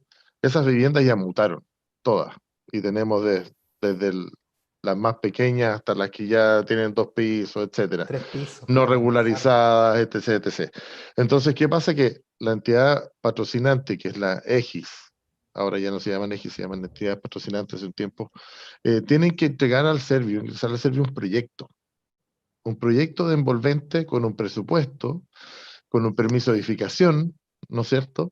y según ese presupuesto, Serviu lo visa y se puede postular al beneficio. Y claro, el beneficio entrega X UF y la familia pone X UF también. Pero imagínense eso en una manzana, 230 casas. La pega que significa hacer un proyecto por cada casa, sacarle el permiso de edificación. La pega de los revisores dentro del Serviu. Imagínense, nosotros en este momento por revisor, se van a reír, pero tenemos aproximadamente 2.300 o 2.400 proyectos en revisión dentro del Serviu, solo en vivienda. Solo en vivienda. Con este otro número también se van a reír. Cada supervisor de obras en este momento está llevando 80 viviendas cada supervisor. Imagínense la carga de trabajo que es. Por eso que para mejorar con los instrumentos del Ministerio de Vivienda, viviendas construidas es mucho más complicado para nosotros, pero poder tener modelos nuevos de vivienda que sean que tengan pertinencia a los sectores climáticos, inclusive a las zonas climáticas, inclusive que tengan representatividad sobre temas culturales, también se puede hacer. Y a un taller de tercero o cuarto de universidad, en un semestre trabajar la vivienda social, que siempre en todas las escuelas de arquitectura se hace, pero ahora que el proyecto final sea la vivienda certificada por el Serviu, por ejemplo, puede ser un bombazo, un bombazo. Así que, bueno, con CITEC hemos trabajado, en 2012 diseñamos una casa en la Araucanía, y hubo un súper buen resultado y después fue monitoreada. Tenía justamente en el acceso, la chiflonera, y sobre el acceso un invernadero que entregaba después el calor hacia el interior de la casa, y ese invernadero siempre quedó hacia el norte o al poniente. Así que siempre tuvo un aporte energético importante ese invernadero chiquitito que no tenía más de 1 metro cuadrado de superficie, y funcionó pero impecable. Así que eso, de nuevo, hacer la invitación, no me digan que no, por favor. No vamos a decir todos que sí. Es que es una tremenda oportunidad, y ahí quiero también hacer énfasis en algo que decía Paulina, que es la importancia de coordinar tiempo, objetivo y metas entre la academia y los que ejecutan, ya sea público o privado. Acá tenemos una super oportunidad de trabajar con el Serviu. Paulina hablaba de las empresas también interesadas en hacer cosas y en innovar en cuanto a materiales, diseños y elementos constructivos, y muchas veces estamos como en tiempos distintos y con otro tipo de metas, entonces es tremendamente importante buscar puntos de conexión ahí, tratar de avanzar en pasos que puedan ser complementarios entre lo que hace la academia, y aparte que hay una cantidad de información muy relevante que podría utilizarse para tomar decisiones tanto en el mundo público como en el mundo privado, y no perder esa oportunidad justamente de hacer cosas y de usar la información que estamos generando desde la academia también. Así que ahí, con el ofrecimiento de Raúl, que obviamente le vamos a decir que sí, y Por también, supuesto. pero hacer énfasis en esto que decía Paulina, que me parece que es súper acertado y es un punto clave para poder sacar partido a toda la información que se genera desde la investigación también. Igual hay hartos que están levantando la mano, así que sí, démosle la palabra a Juan Carlos, que estaba después en orden de pidiendo la palabra. Muchas gracias, Alejandra. Muchas gracias por la invitación también. Ha estado entretenido escucharlo, bien interesante. Hay hartos temas que en realidad había notado y que fueron tocando en las conversaciones. Solamente tenía una duda, o sea, además de un tema que quería plantear, era sobre una duda en la propuesta que tenías, Leonardo. Ese módulo tú lo contrastaste con un sistema, con un módulo aislado, eficiente, o con un modelo tipo de una vivienda que puede no cumplir el estándar de aislante mínimo ¿Cuál es el código de ese módulo para el prefabricado? Porque, como bien decía el director de Raúl, respecto a la vivienda, yo creo que el problema, y creo que lo habíamos conversado alguna vez con Alejandra, el problema con la vivienda Serviu, con la vivienda de inversión estatal, hay un catastro, obviamente el estándar ha mejorado en los últimos años, se están aplicando el cumplimiento de normas, pero el problema es la autoconstrucción, el problema son las viviendas que no están regularizadas. Y ahí la solución estándar, sería interesante saber si es que esta información que tú levantaste con el caso Coronel, este módulo Trombe, está con una pared que cumple la norma o es no aislado. ¿Cómo lo vamos a modular? Eso por un tema, y por un lado, digo. Y por otro, me parece que también lo habíamos conversado hace años atrás con Alejandra, y el otro día estuve viendo tu exposición en el CORE, estuvo súper buena. Súper bueno también cómo se va difundiendo eso, porque al final genera una preocupación, una información de base. Yo creo que ahí el tema de la educación es muy buena para todos los actores, porque hay que cambiar la mirada. La mirada se ve desde la solución técnica, y aquí uno puede decir, quizás la primera impresión de todo es que todo lo que tenga que ver con esto puede pasar o debería pasar a través del Ministerio de Vivienda o del Servio. Pero en realidad yo creo que hay que involucrar mucho más actores, energía, medio ambiente, que yo sé que con el PDA se hace, pero también porque hay que ver desde el punto, por ejemplo, el tema de la autoconstrucción. ¿Qué hacemos ahí y cómo lo vamos a resolver? Yo creo que hay que hacer un modelo de capacitación. Imagino que por eso también tienen ustedes a INACAP como actor relevante acá, porque la parte formativa también es de alta relevancia, no solamente con la empresa constituida, sino con el maestro que está trabajando en esto. Entonces yo creo que ahí, y con el usuario final, cambiarle la mentalidad, hablarle de por qué, en términos simples, por qué es mucho mejor, por un tema de recursos, por un tema de salubridad. Y como tercera tema, que no sé si sería una pregunta como amplia, ¿qué piensan ustedes? Yo creo que también hay una situación de cambiar la mirada a nivel estatal, porque de repente los subsidios que tiene Servio, por ejemplo, y por lógica y por norma, tienen un alcance, porque los recursos son limitados, a una población o un sector de vulnerabilidad. Pero creo que este ámbito, y tal como lo ha presentado Alejandra y Leonardo, es un ámbito que escapa y tiene otras esferas que no solamente hablan de una pobreza que va asimilada a una condición, a un quintil económico, sino a una realidad de ciudad, donde también hay que meter en la coordenada de calefacción distrital, si se puede. Ahí hay unas instancias bien interesantes que se han dado, hasta unas charlas. Entonces yo creo que hay que abordarlo como un tema ciudad y como un tema de barrio, entonces como en esas dos escalas, pero no con el propósito solamente de la condición socioeconómica, sino como en un beneficio mayor, un beneficio para el territorio, desde los episodios de PIC de contaminación hasta un tema de mejor control de los energéticos, de la calefacción y la calidad de vida o de salud. Eso es un tema. Bueno, Juan Carlos, te respondo yo primero, ¿sí? A la pregunta, claro, ¿no? Nosotros nos basamos para hacer estos módulos en la normativa vigente. Y de hecho, había una pared que se supone que la vivienda es pareada, esa tipología. Entonces lo que generamos fue un muro adiabático, como se llama, que es un muro donde en teoría no hay traspaso de energía porque del otro lado hay otra casa.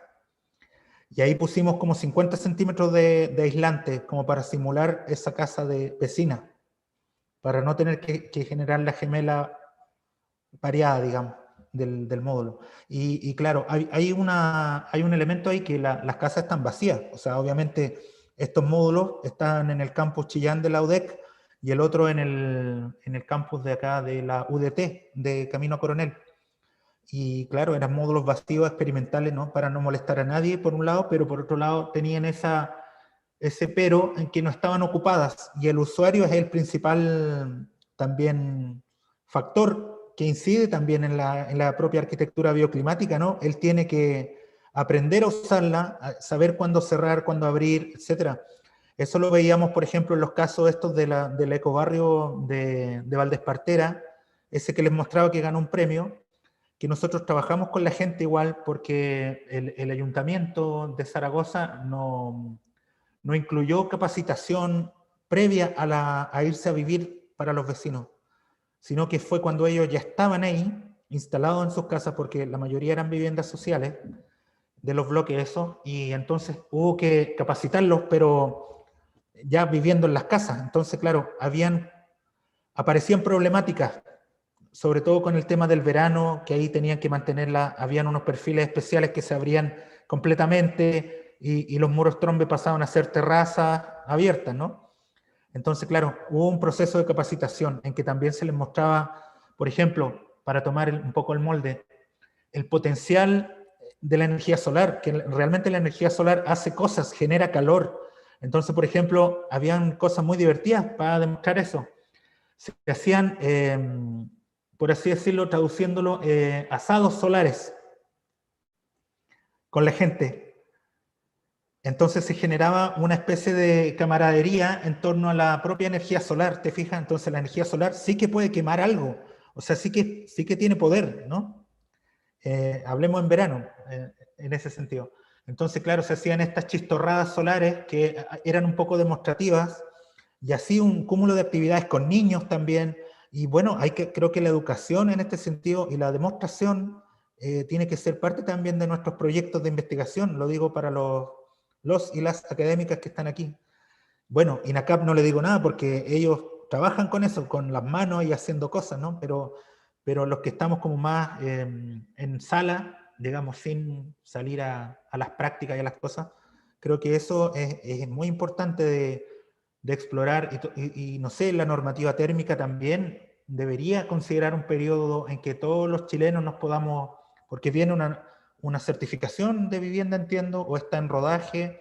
Ahí estoy un poco out de los periodos en que estamos, pero hace falta esa especie de explicación de qué es lo que es la certificación, pero para el ciudadano de a pie, ¿no? No solamente para los certificadores específicos que van a trabajar en eso. Sí, por supuesto. No sé si alguien pidió la palabra. ¿Ale? Hay palabras pedidas, sí. Ya. Espero Margot, entonces después. Patricio y Macarena tienen palabras pedidas. Antes de pasar al siguiente, igual quería comentar sobre algunos temas que expuso Juan Carlos.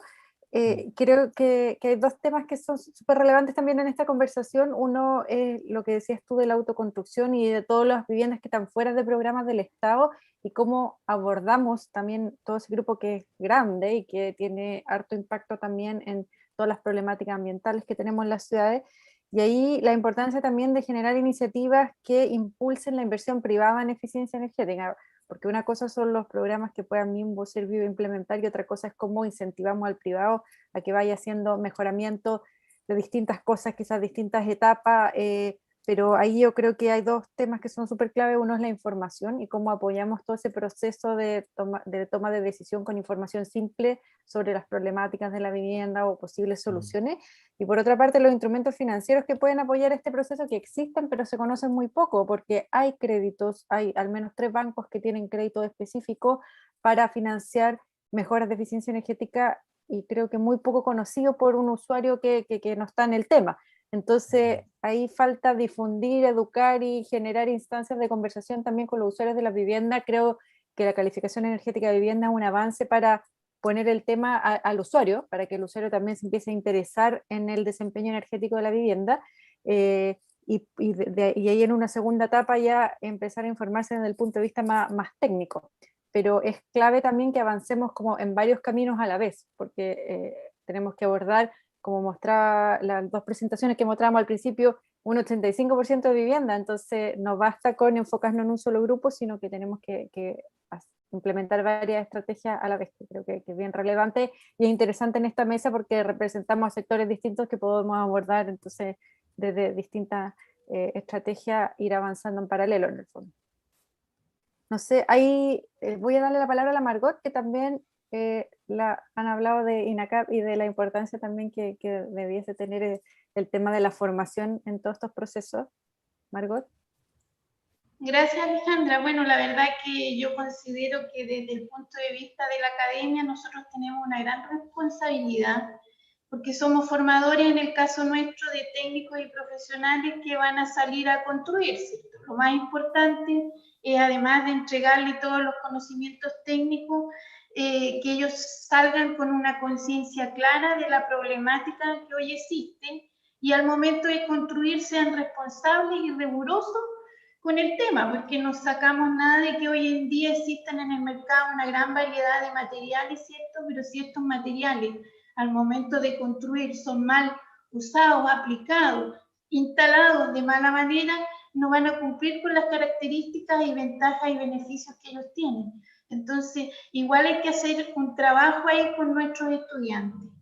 En el caso nuestro, bueno, y de ahí igual considero súper importante la calificación energética de vivienda que está fomentando el MIMBU, porque va a ser un gran aporte para que también la población tome conciencia y ahí nosotros estamos haciendo un trabajo desde hace varios años con un proyecto que se llama Constructores de Nuevo Aire, que son los mismos estudiantes y profesores con los que tuvimos la oportunidad de trabajar contigo, Alejandra, ¿cierto?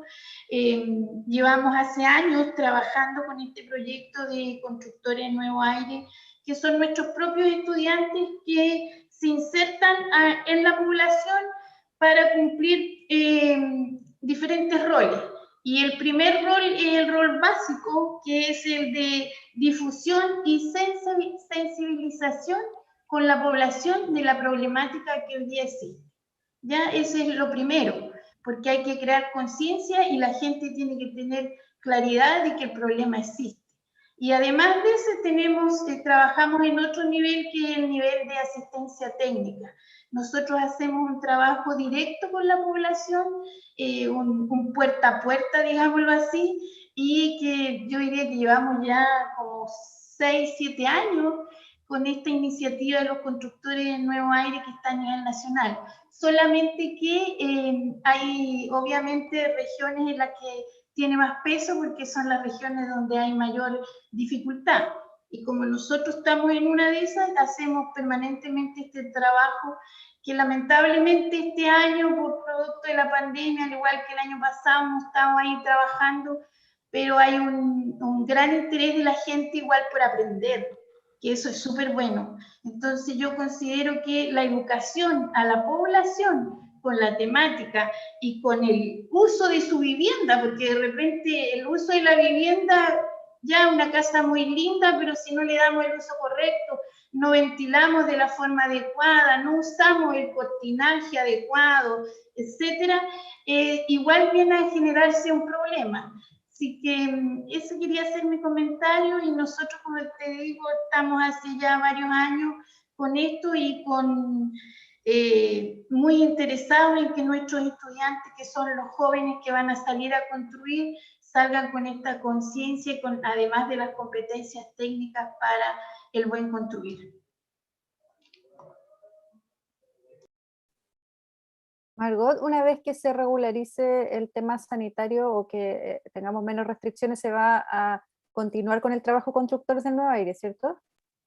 Sí, la verdad es que justo quería conversar contigo de eso. Sí, nosotros estamos muy interesados porque existe interés de los estudiantes igual, entonces es algo que no podemos dejar ahí paralizado y los resultados han sido bastante buenos.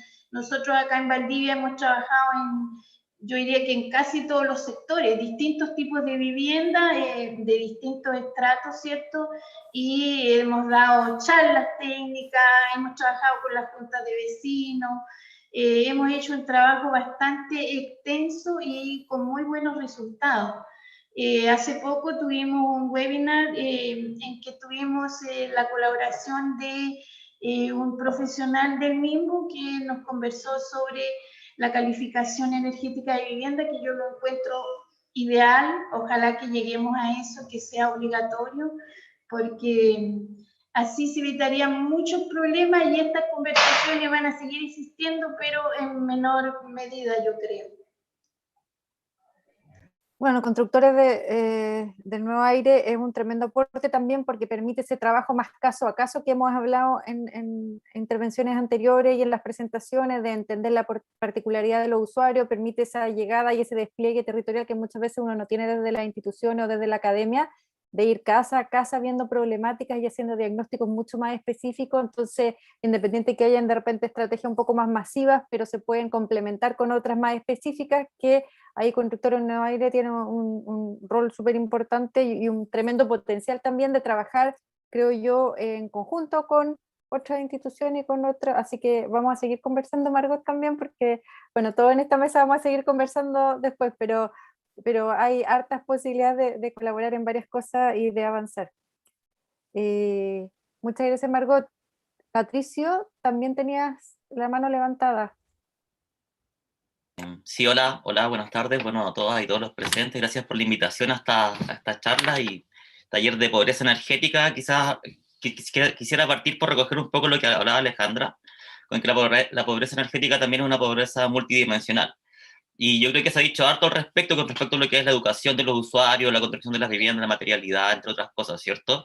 Lo más difícil hoy en día quizás sería esto de solucionar como barrios que ya se han ido entregados como Corby o viviendas vulnerables que están muy pegadas y que han sido modificadas por los usuarios, porque tampoco yo creo que hemos sido como capaces de quizás pensar en una solución colectiva para estos mismos barrios. Estoy tratando de referirme un poco como lo que podría ser, no sé, secadores de leña públicos para los usuarios, porque entiendo que para salir de este bucle que nos tiene metido como la cocina leña, que es como leña húmeda, enfermedad cardiorrespiratoria, humedad adentro, ¿cierto? Y estos mismos como lulos que se ponen debajo de las puertas para que no entre tanto el frío, hay que avanzar un poco también en eso. Yo vengo en representación de la red de cooperativas, entonces como que en ese sentido el discurso y la invitación es eso, como el trabajo más cooperativo, en vez de analizar todos los casos, plantear una solución que podría servir para todos y avanzar en base a eso. Y también quiero hacer un poco como el alcance, porque al hacer también una pobreza multidimensional, la solución es interministerial, ¿cierto? Y quiero apuntar como el programa de recambio de, no sé, calefactores de combustión lenta por pellet, hoy en día que ocurrió en muchos barrios también de Valdivia, pero que más allá de la educación del usuario o cambiarse el pellet o lo drástico que pueda sonar esto, ¿cierto? Hay diferencias, por ejemplo, al momento de que se presenten fallas los mismos pellets y cómo la relación con Amesti, ¿cierto? O cómo el incremento quizá de la luz pueda llevar a esto al usuario a no aceptar esta solución o simplemente a enfrentarse a un problema posteriormente después de aceptar. Entonces, claro, pues está todo este problema porque además que este como enemigo que teníamos, que es la cocina leña, lo que ofrece es claramente, aparte de cocinar, secar la ropa, ¿cierto? Es un espacio de reunión que hoy en día como que es un tema netamente de pertenencia cultural, como decía Alejandra en un principio, que se da mucho acá en el sur de Chile y que esta multifuncionalidad es lo que la mantiene hoy en día también viva, ¿cierto? Lo que también, no sé, yo creo que todavía se practica en algunos barrios y algunas personas, que es recoger pedacitos de leña que van encontrando ya sea en sitios heráceos cerca de su casa o en el mismo camino, las rutas que ellos tienen a diario y que después posteriormente la meten a la cocina. Entonces, contra eso el pellet es difícil que pueda combatir y ahora viene como este avance de que ya tratemos de solucionar eso con la subvención y con los programas que hay y avancemos hacia el muro trombe, que sería como la innovación un poco en lo que es la vivienda para acá, y me parece perfecto. Entonces, en este caso y en este sentido, le quería proponer dos preguntas al Leo, que tenían que ver un poco con las pruebas de otras materialidades, ya sea lata, ladrillo, cómo funciona, y con construcciones verticales también, cómo se está viendo eso, si es que lo viste, lo probaste y tienes más datos al respecto. Eso sería básicamente, gracias. Gracias, Pato. A ver, la primera, no, voy a partir por el final. La tipología de bloques, por ejemplo, yo creo que hasta, claro, 4 pisos y algo así, se podría probar. De hecho, tenemos un proyecto para instalar muros trombe en estos edificios que hay aquí en Concepción, en la zona de Lorenzo Arenas. Paulina debe saber muy bien, que eran unas viviendas sociales que eran bloques. ¿Cuántos pisos tiene eso? 4, si no me equivoco. Es una tipología muy, muy característica y que son en línea. Y ahí, claro, ahí como que se abre un debate también, porque claro, la tipología actual de vivienda social está apuntando mucho por la vivienda aislada, ¿no? La vivienda que es separada una de otra, vivienda pareada a lo mucho, en algunos casos. Pero ¿qué pasa con estas viejas, nuevas tipologías que eran que se ven todavía y que estaban súper bien construidas y que son súper eficientes, como por ejemplo las viviendas así en línea, en hilera y con patio detrás, ¿no? Que comparten muros y que, bueno, la que es menos eficiente son las casas de los extremos. Pero viéndolo desde un punto netamente energético, las otras viviendas están súper bien abrigadas porque los cortafuegos que dan hacia la casa de al lado, ahí no hay pérdidas, ¿no? No hay pérdidas de energía. Entonces, claro, se trata a lo mejor de compatibilizar tipologías que han ido quedando a lo mejor por distintos motivos, ya a lo mejor ni recordamos por qué, han quedado en desuso, pero que ahí valdría la pena como reflotarlo. Y en ese sentido, claro, la tipología de estos bloques, ahí mostré una foto de hecho donde probamos y simulamos uno de estos invernaderos, pero no, en la práctica no lo hemos hecho, o sea, en niveles experimentales no hemos puesto en altura, que sé yo, en un cuarto piso este sistema, pero ahí estamos con diseñadores industriales pensando la unión, porque también hay que pensar que estos elementos que son como prótesis, como le llamamos, en un terremoto, por ejemplo, desde arriba, imagínate, eso sí que hay que asegurarlo bien, o sea, que sea como una nueva parte de la casa casi bien consolidada y bien instalada. O sea, ahí hay una cosa que hay que dar vuelta con eso.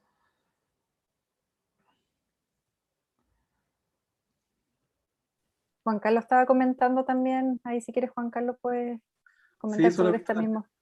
Un alcance, por experiencia, el modelo es bueno. Yo creo que muchos de los colegas comparten el modelo que es el más eficiente es la vivienda continua, el típico modelo bloque. Cambiarla quizás la mirada y no solamente en un piso, o sea, un piso y cada nivel una vivienda, sino de repente la vivienda en altura, pero compartiendo espacio común, es mucho más eficiente. Pero ¿sabes qué? Las familias no optan por esa alternativa. Es súper complejo. A mí me ha pasado a nivel profesional y también como colegio, me han invitado en algunos comités a exponerles sobre la situación de vivienda y uno les plantea esta alternativa y les explica todas las ventajas que tiene. Pero sabes que hay una resistencia natural. Yo creo que hay una mala imagen de este tipo de viviendas que sufrió daños hace años atrás. Entonces, no tiene el modelo de vivienda en edificio, en departamento, lo asocian al tiro como mala construcción, entonces cuesta, hay que volver a reencantarlos con eso. Sí, como quizá una altura como un poco más medidita, ¿no? Como decir, a lo mejor, porque yo he visto tipologías que son 4 pisos, entonces los primeros 2 pisos es una casa y los otros 2 pisos de arriba otra casa, y eso en bloque, ¿no? Pero sí, bueno, Raúl, perdón. Sí, no, está bien, sí, lo que dice es así, pero justamente el desafío grande aquí es que cómo aterrizamos lo que nosotros estamos pensando, que básicamente es todo el mundo académico, ultra bien intencionado, a lo que realmente pasa en los comités de vivienda. Lo que dice Juan Carlos es absolutamente cierto, lo que dijo Patricio respecto de la leña. O sea, yo he visto familias que meten a la estufa caucho, zapatos, o sea, plástico, para que encienda. Entonces, es intersectorial absolutamente. La vivienda es un artefacto, es un hogar, pero es un artefacto que tiene que saber ser manipulado, tiene que tener un manual, la persona tiene que estar capacitada. Eso es una cosa. Lo otro, respecto a la construcción, que para poder resolver problemas grandes de vivienda en este momento necesitamos terreno.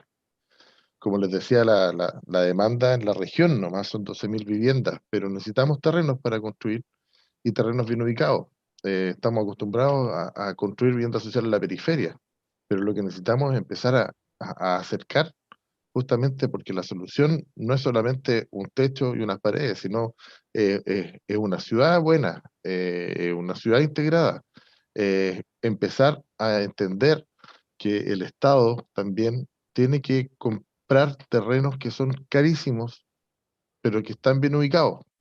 Entonces, muchas veces la obra civil probablemente va a costar lo mismo que cuesta el terreno, pero ahí se está dando una real solución. En este momento. Ya, pero Raúl, Sí. Raúl, ¿puedo decir algo Sí, a eso sí, justamente? Es que creo que ahí el ministerio debería coordinarse con, el, con quienes hacen los planes reguladores, ¿no?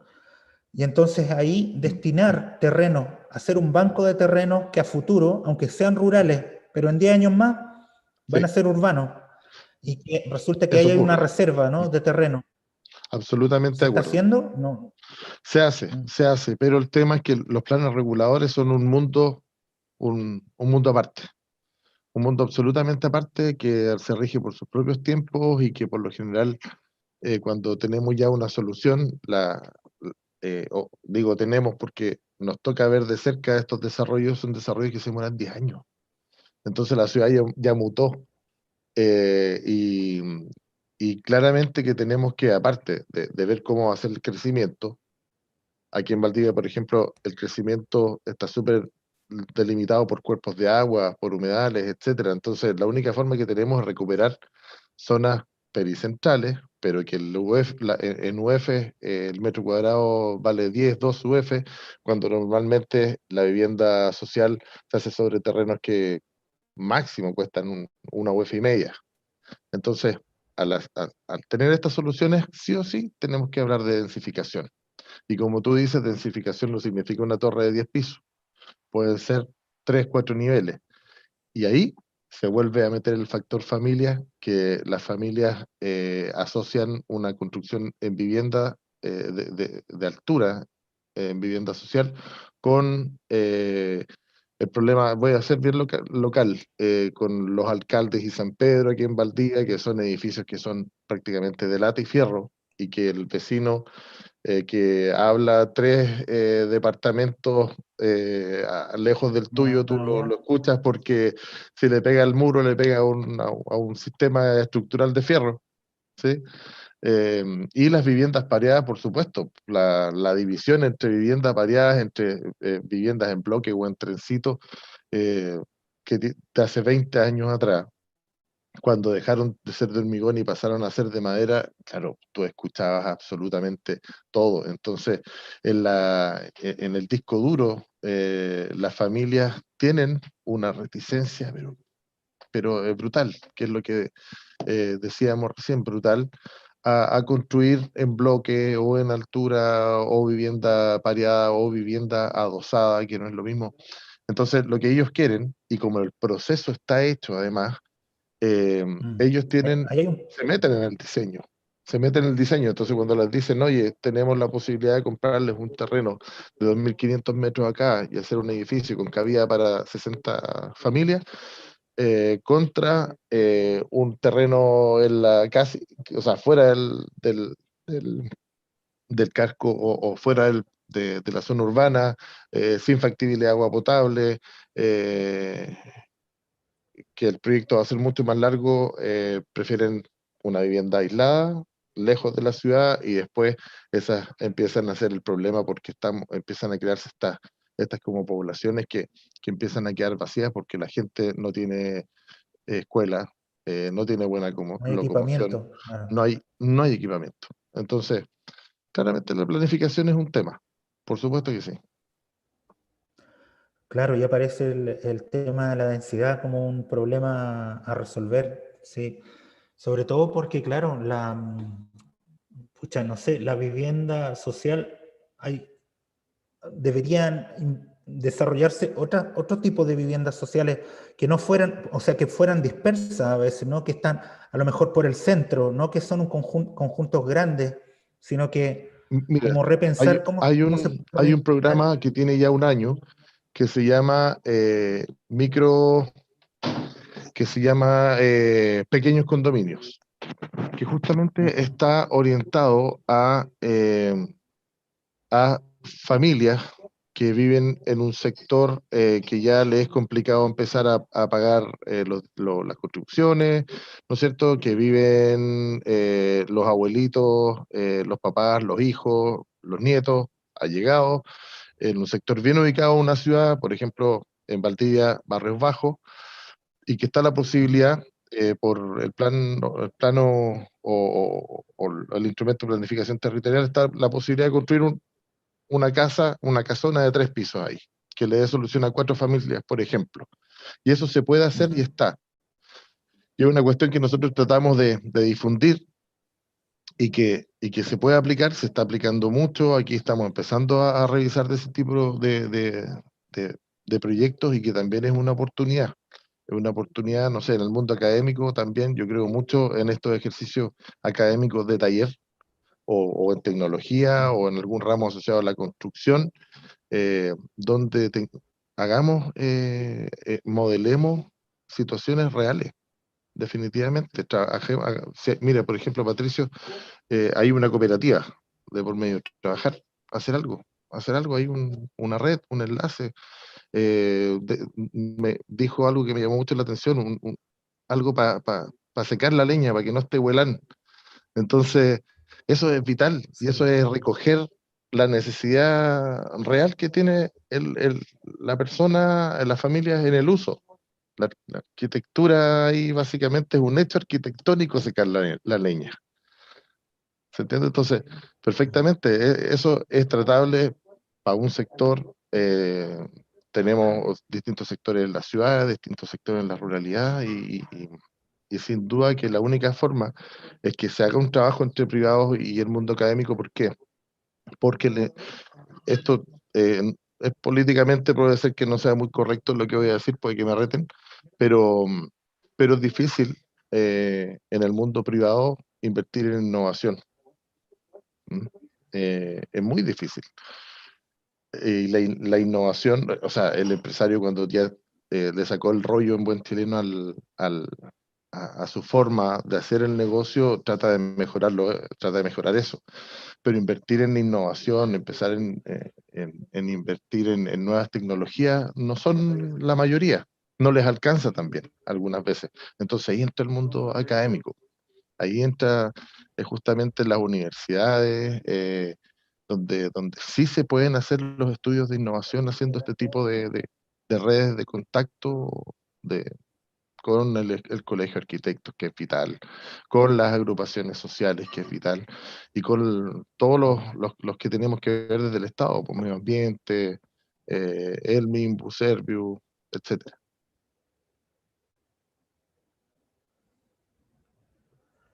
Sí, oye, totalmente de acuerdo. A mí me llamó mucho la atención la idea de que, por ejemplo, ese barrio que les mostré que era bioclimático, el ayuntamiento tenía este terreno y fue a pedirle ayuda a la universidad de cómo podían, porque había un grupo en el que yo fui a caer por suerte, había un grupo que trabajaba en este tipo se llamaba Grupo de Energía y Edificación. Entonces lo contrataron, el ayuntamiento contrató a este grupo de académicos y de investigadores para que desarrollara la urbanización, el plan seccional, digámoslo así. Entonces, esos puentes son los que hay que empezar quizá a potenciar de una manera como mucho más directa, más que solamente ejercicios académicos, a lo mejor darle como un poco más confianza y que sean estudiantes a lo mejor de posgrado, que se involucren en proyectos reales, que sean realmente innovativos y que puedan aportar ahí un cambio gradual a las políticas. Bueno, también está de más a lo mejor decirlo que con la nueva constitución, ¿no?, se supone que deberíamos estar informando una nueva manera de hacer ciudad y de hacer vivienda social, ¿no? Entonces, a lo mejor ya no se va a llamar vivienda social, ¿no? A lo mejor va a ser una especie de otro tipo de proyecto, ¿no?, que va a ser como mucho más mixto y no sé, quiero pensar como que van a aparecer muchas más modalidades con arriendos sociales, ¿no? Hay también una modalidad en que la municipalidad tiene los terrenos y la gente construye, pero el terreno sigue siendo municipal. Y así he visto un montón o sea, se podría hacer un compendio de soluciones que pueden abaratar los costos. Por eso mencionaba esto de los bancos de terreno, en que aunque pasen 10 años, 20 años, pero que los privados hagan lo que quieran en torno a ese terreno, pero ese terreno de 5 hectáreas se lo guarda el Serviu, ¿no? O se lo guarda la municipalidad. ¿Por qué no? Aquí lo que pasa en Concepción, por ejemplo, es terrible porque los inmobiliarios saben que va a crecer la ciudad, entonces, claro, van comprando los potreros a precio de potrero, ¿no? Tampoco quiero demonizar a los inmobiliarios, pero me refiero a lo que está pasando y lo que ha pasado durante los últimos 40 años en Concepción. Entonces, claro, está el plan regulador, que es un instrumento que se supone va evolucionando, y resulta que está lo que está fuera del límite, ¿no? Que no está, que es rural. Entonces esos terrenos rurales hay que tener buen ojo para saber, ¿no? Y quién si se dedica a eso, un inmobiliario va y lo compra y dice, bueno, aquí espero, mi empresa en unos años más va a desarrollar aquí una urbanización, etcétera, ¿no? Y así es lo mismo, y eso, bueno, se presta por un lado también para cosas un poco corruptas, ¿no? Los pelotazos urbanísticos en España son también, hay que saber que son enormes cantidades de suelo corrupto, ¿no? Y que hicieron barrios ahí hasta que explotó la burbuja. Pero aquí en Chile, no sé, creo que una regulación más asociada entre el Serviu y los instrumentos el diseño de los propios instrumentos creo que hace falta, ¿no?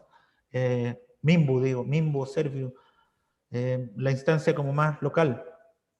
Leo, sí, a propósito de Mimbu, que Macarena está levantando la mano de Mimbu Los Lagos, que ¿Verdad? me imagino que tiene varios temas ahí que interesantes que opinar, aparte que Los Lagos han avanzado en varios aspectos relacionados al reacondicionamiento de vivienda. Bueno, cada región tiene ahí su avance distinto, pero en el contexto del plan de descontaminación atmosférica de Osorno han hecho hartas cosas interesantes y Macarena ha estado a cargo de algunas de estas cosas que nos puede contar. Gracias, Alejandra. Sí, me gustaría contar que en Los Lagos, a partir de la implementación del plan de descontaminación atmosférica, el desafío de incorporar un mayor número y volumen de acondicionamientos térmicos en vivienda existente fue bien difícil por la enorme brecha de competencias técnicas profesionales en el ámbito del diseño para generar soluciones de acondicionamiento térmico y también para ejecutar obras de acondicionamiento térmico. Partimos con una entidad de asistencia técnica, con una meta de 15.000 subsidios en 10 años. Hicimos un largo trabajo de difusión y de capacitación. El mismo ministerio, con apoyo a nivel central y con apoyo de los mismos colegas de Serviu y Ceremi, implementamos procesos de capacitación de profesionales, partiendo por las entidades de asistencia técnica, pasando por colegas del Colegio de Arquitectos, socios de la Cámara Chilena de la Construcción, hasta colegas de dirección de obras, pasando por todos los actores. Y a 5 años de implementación del plan, mi diagnóstico personal es que todavía en este tema de la intervención de viviendas existentes con criterios de sustentabilidad y eficiencia energética, todavía faltan actores. Y no me refiero solo a que faltan entidades de asistencia técnica para implementar estos proyectos, sino que también falta otro tipo de actores, porque está el Serviu, que cumple una labor fundamental de evaluación de proyectos y de fiscalización, está la Ceremi, que implementa y difunde las políticas públicas del ministerio, están las empresas contratistas y están las entidades de asistencia técnica.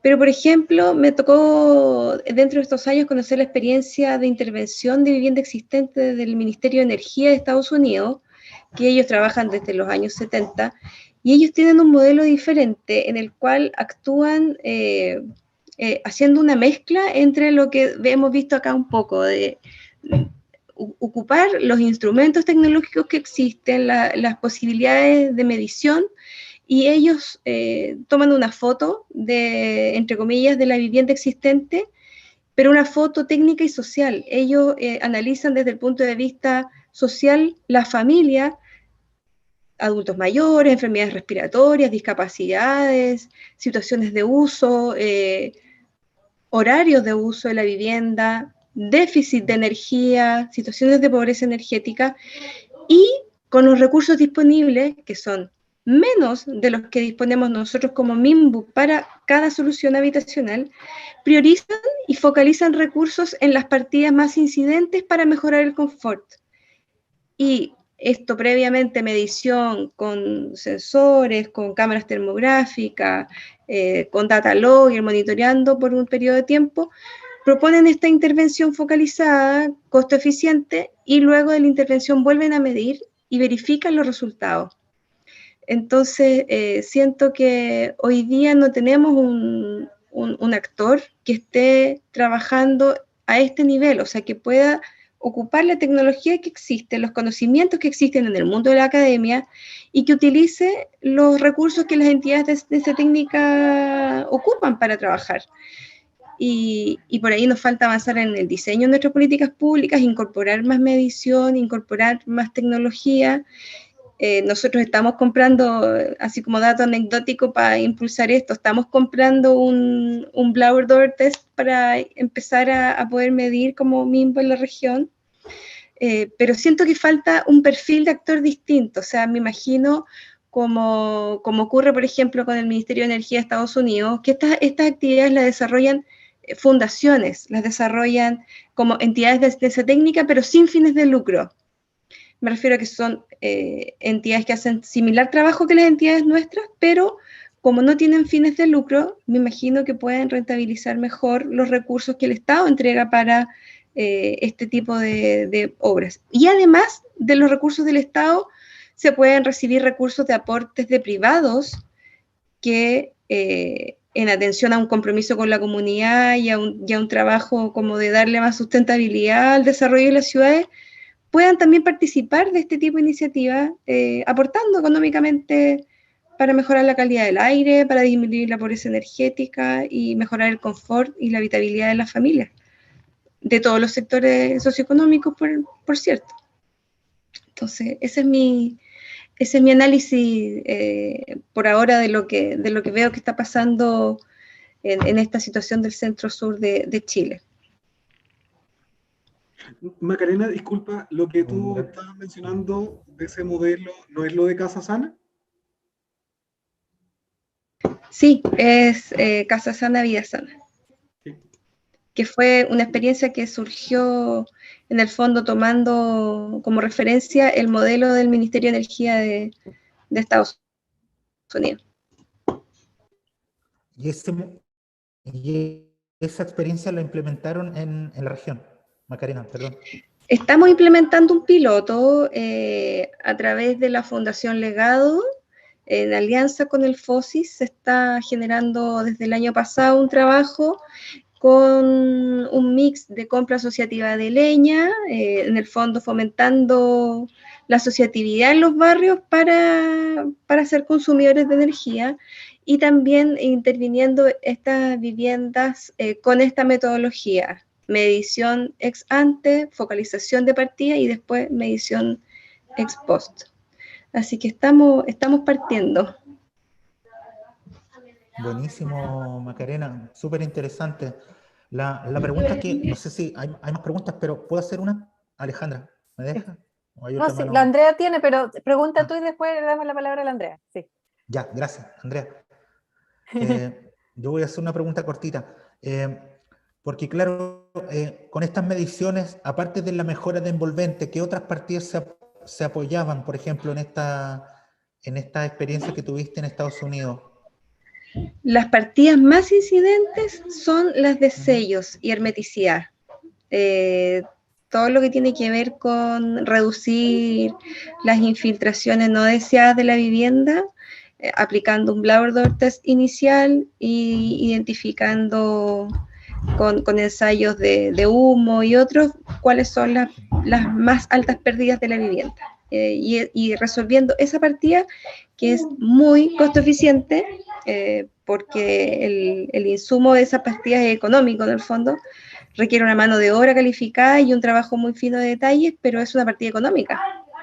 Es una de las partidas más incidentes en mejorar el desempeño energético.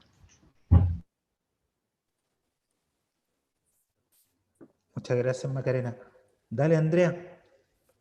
Sí, yo quería decir que me parece excelente lo que acaba de comentar Macarena. Lamentablemente acá en el Ministerio en Chile estamos como años luz de llegar a realizar las cosas que se hacen en Estados Unidos. Sin embargo, el Ministerio está trabajando en temáticas que abordan, digamos, como lo más importante, los términos de acceso a la energía, como el indicador de acceso, en primer lugar. Y por otro lado, igual trabajamos lo que es bueno, y para complementar un poco eso, se levantó un mapa de vulnerabilidad energética hace unos años atrás para poder determinar cuántas familias estaban sin energía en nuestra región. Eso como un punto importante, como no sé si lo conocían.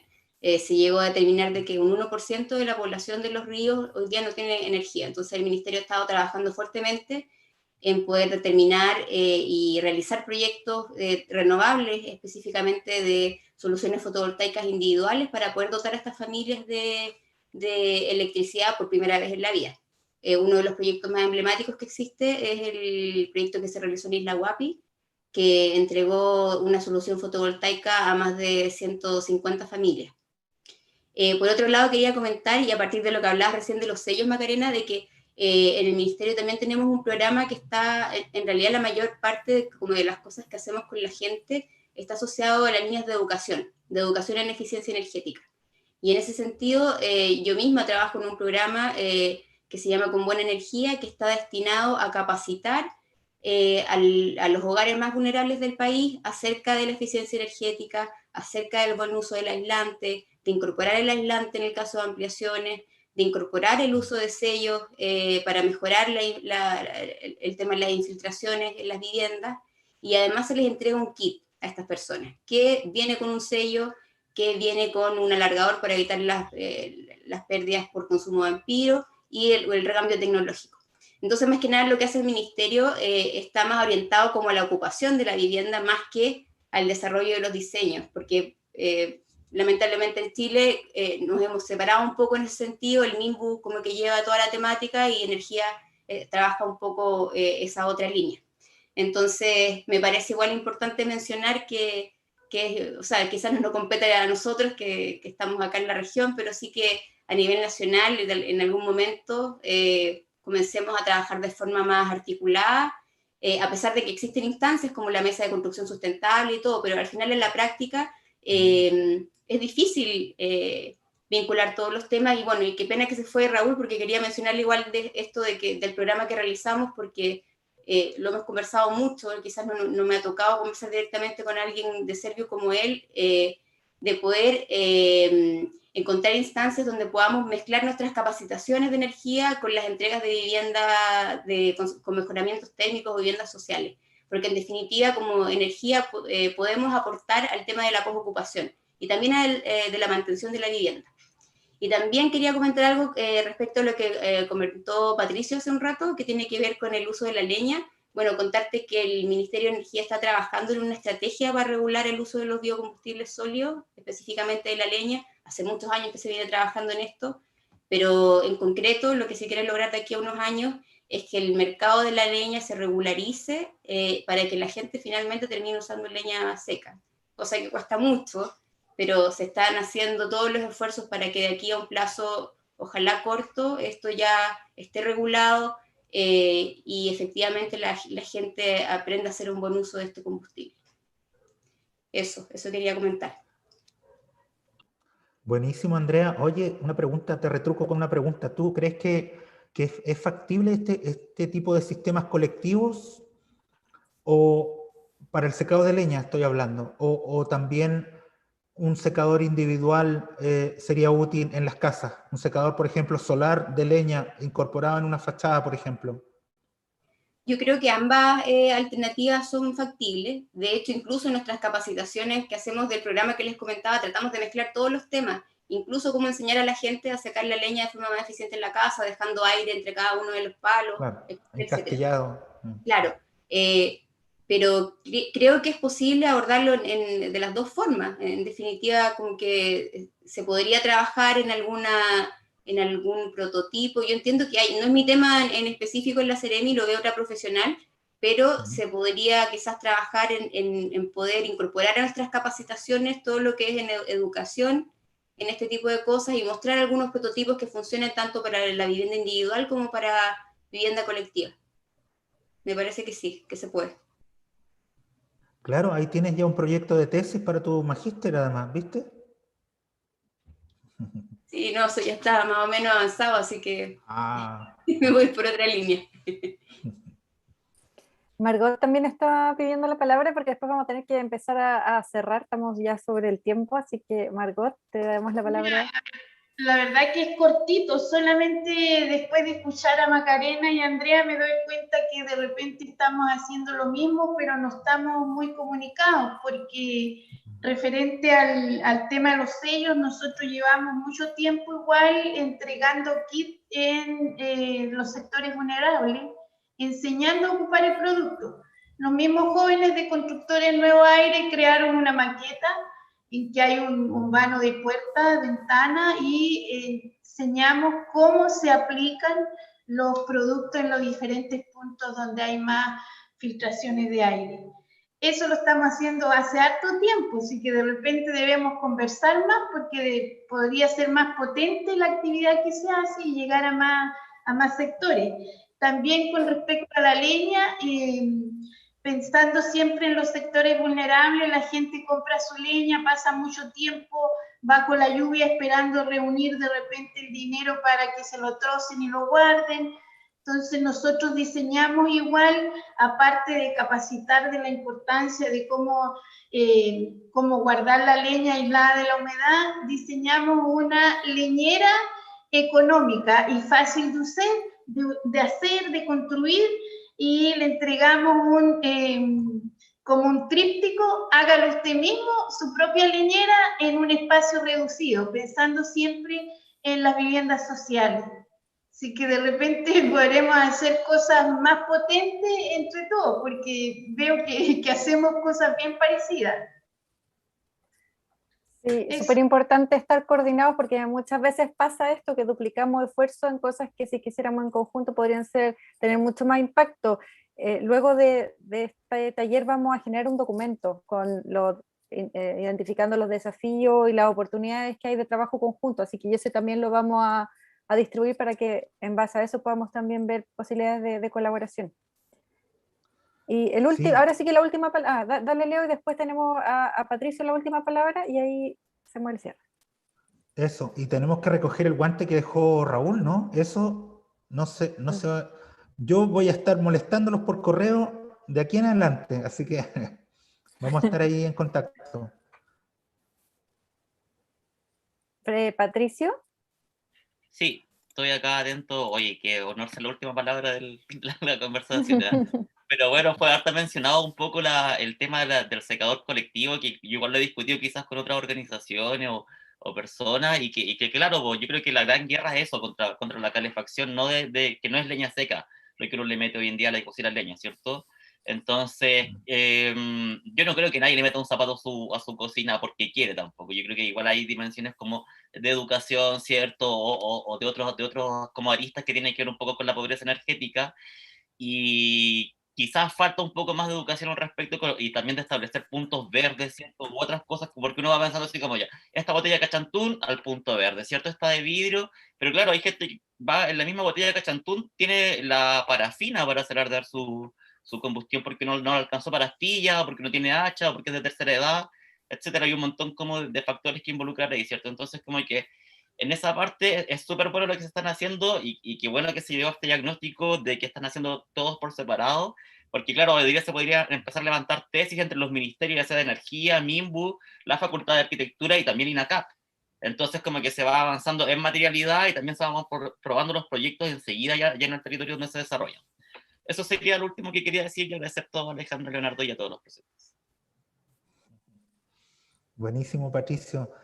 Ofrecemos por última vez la palabra a alguien más que quiera decir, o ya cerramos aquí y nos despedimos.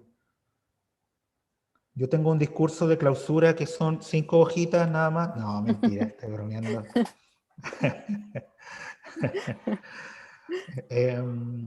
Oye, sí, súper lindo de haber escuchado y de ver cómo van saliendo a flote ideas o emergen como conexiones, ¿verdad? Y es de esperar que esto no quede aquí. Yo de verdad que me ilusiono con estas cosas, y es verdad lo de la propuesta esa. Yo por lo menos quedo a disposición, así que eso. Y ojalá estar en contacto, y encantado de conocer y escucharlos a todos. Muchas gracias. Yo me sumo a las palabras de Leonardo, agradecerle a todos por su tiempo, por sus aportes, también por lo interesante de conocer lo que está haciendo cada uno y las distintas miradas de esta problemática.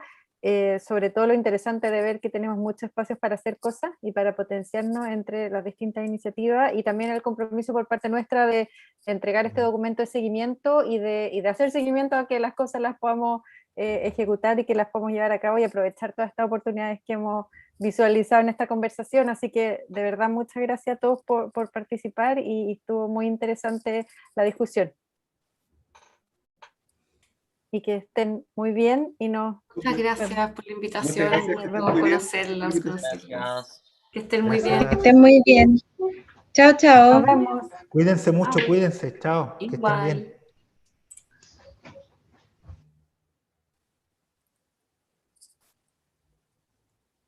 Saludos.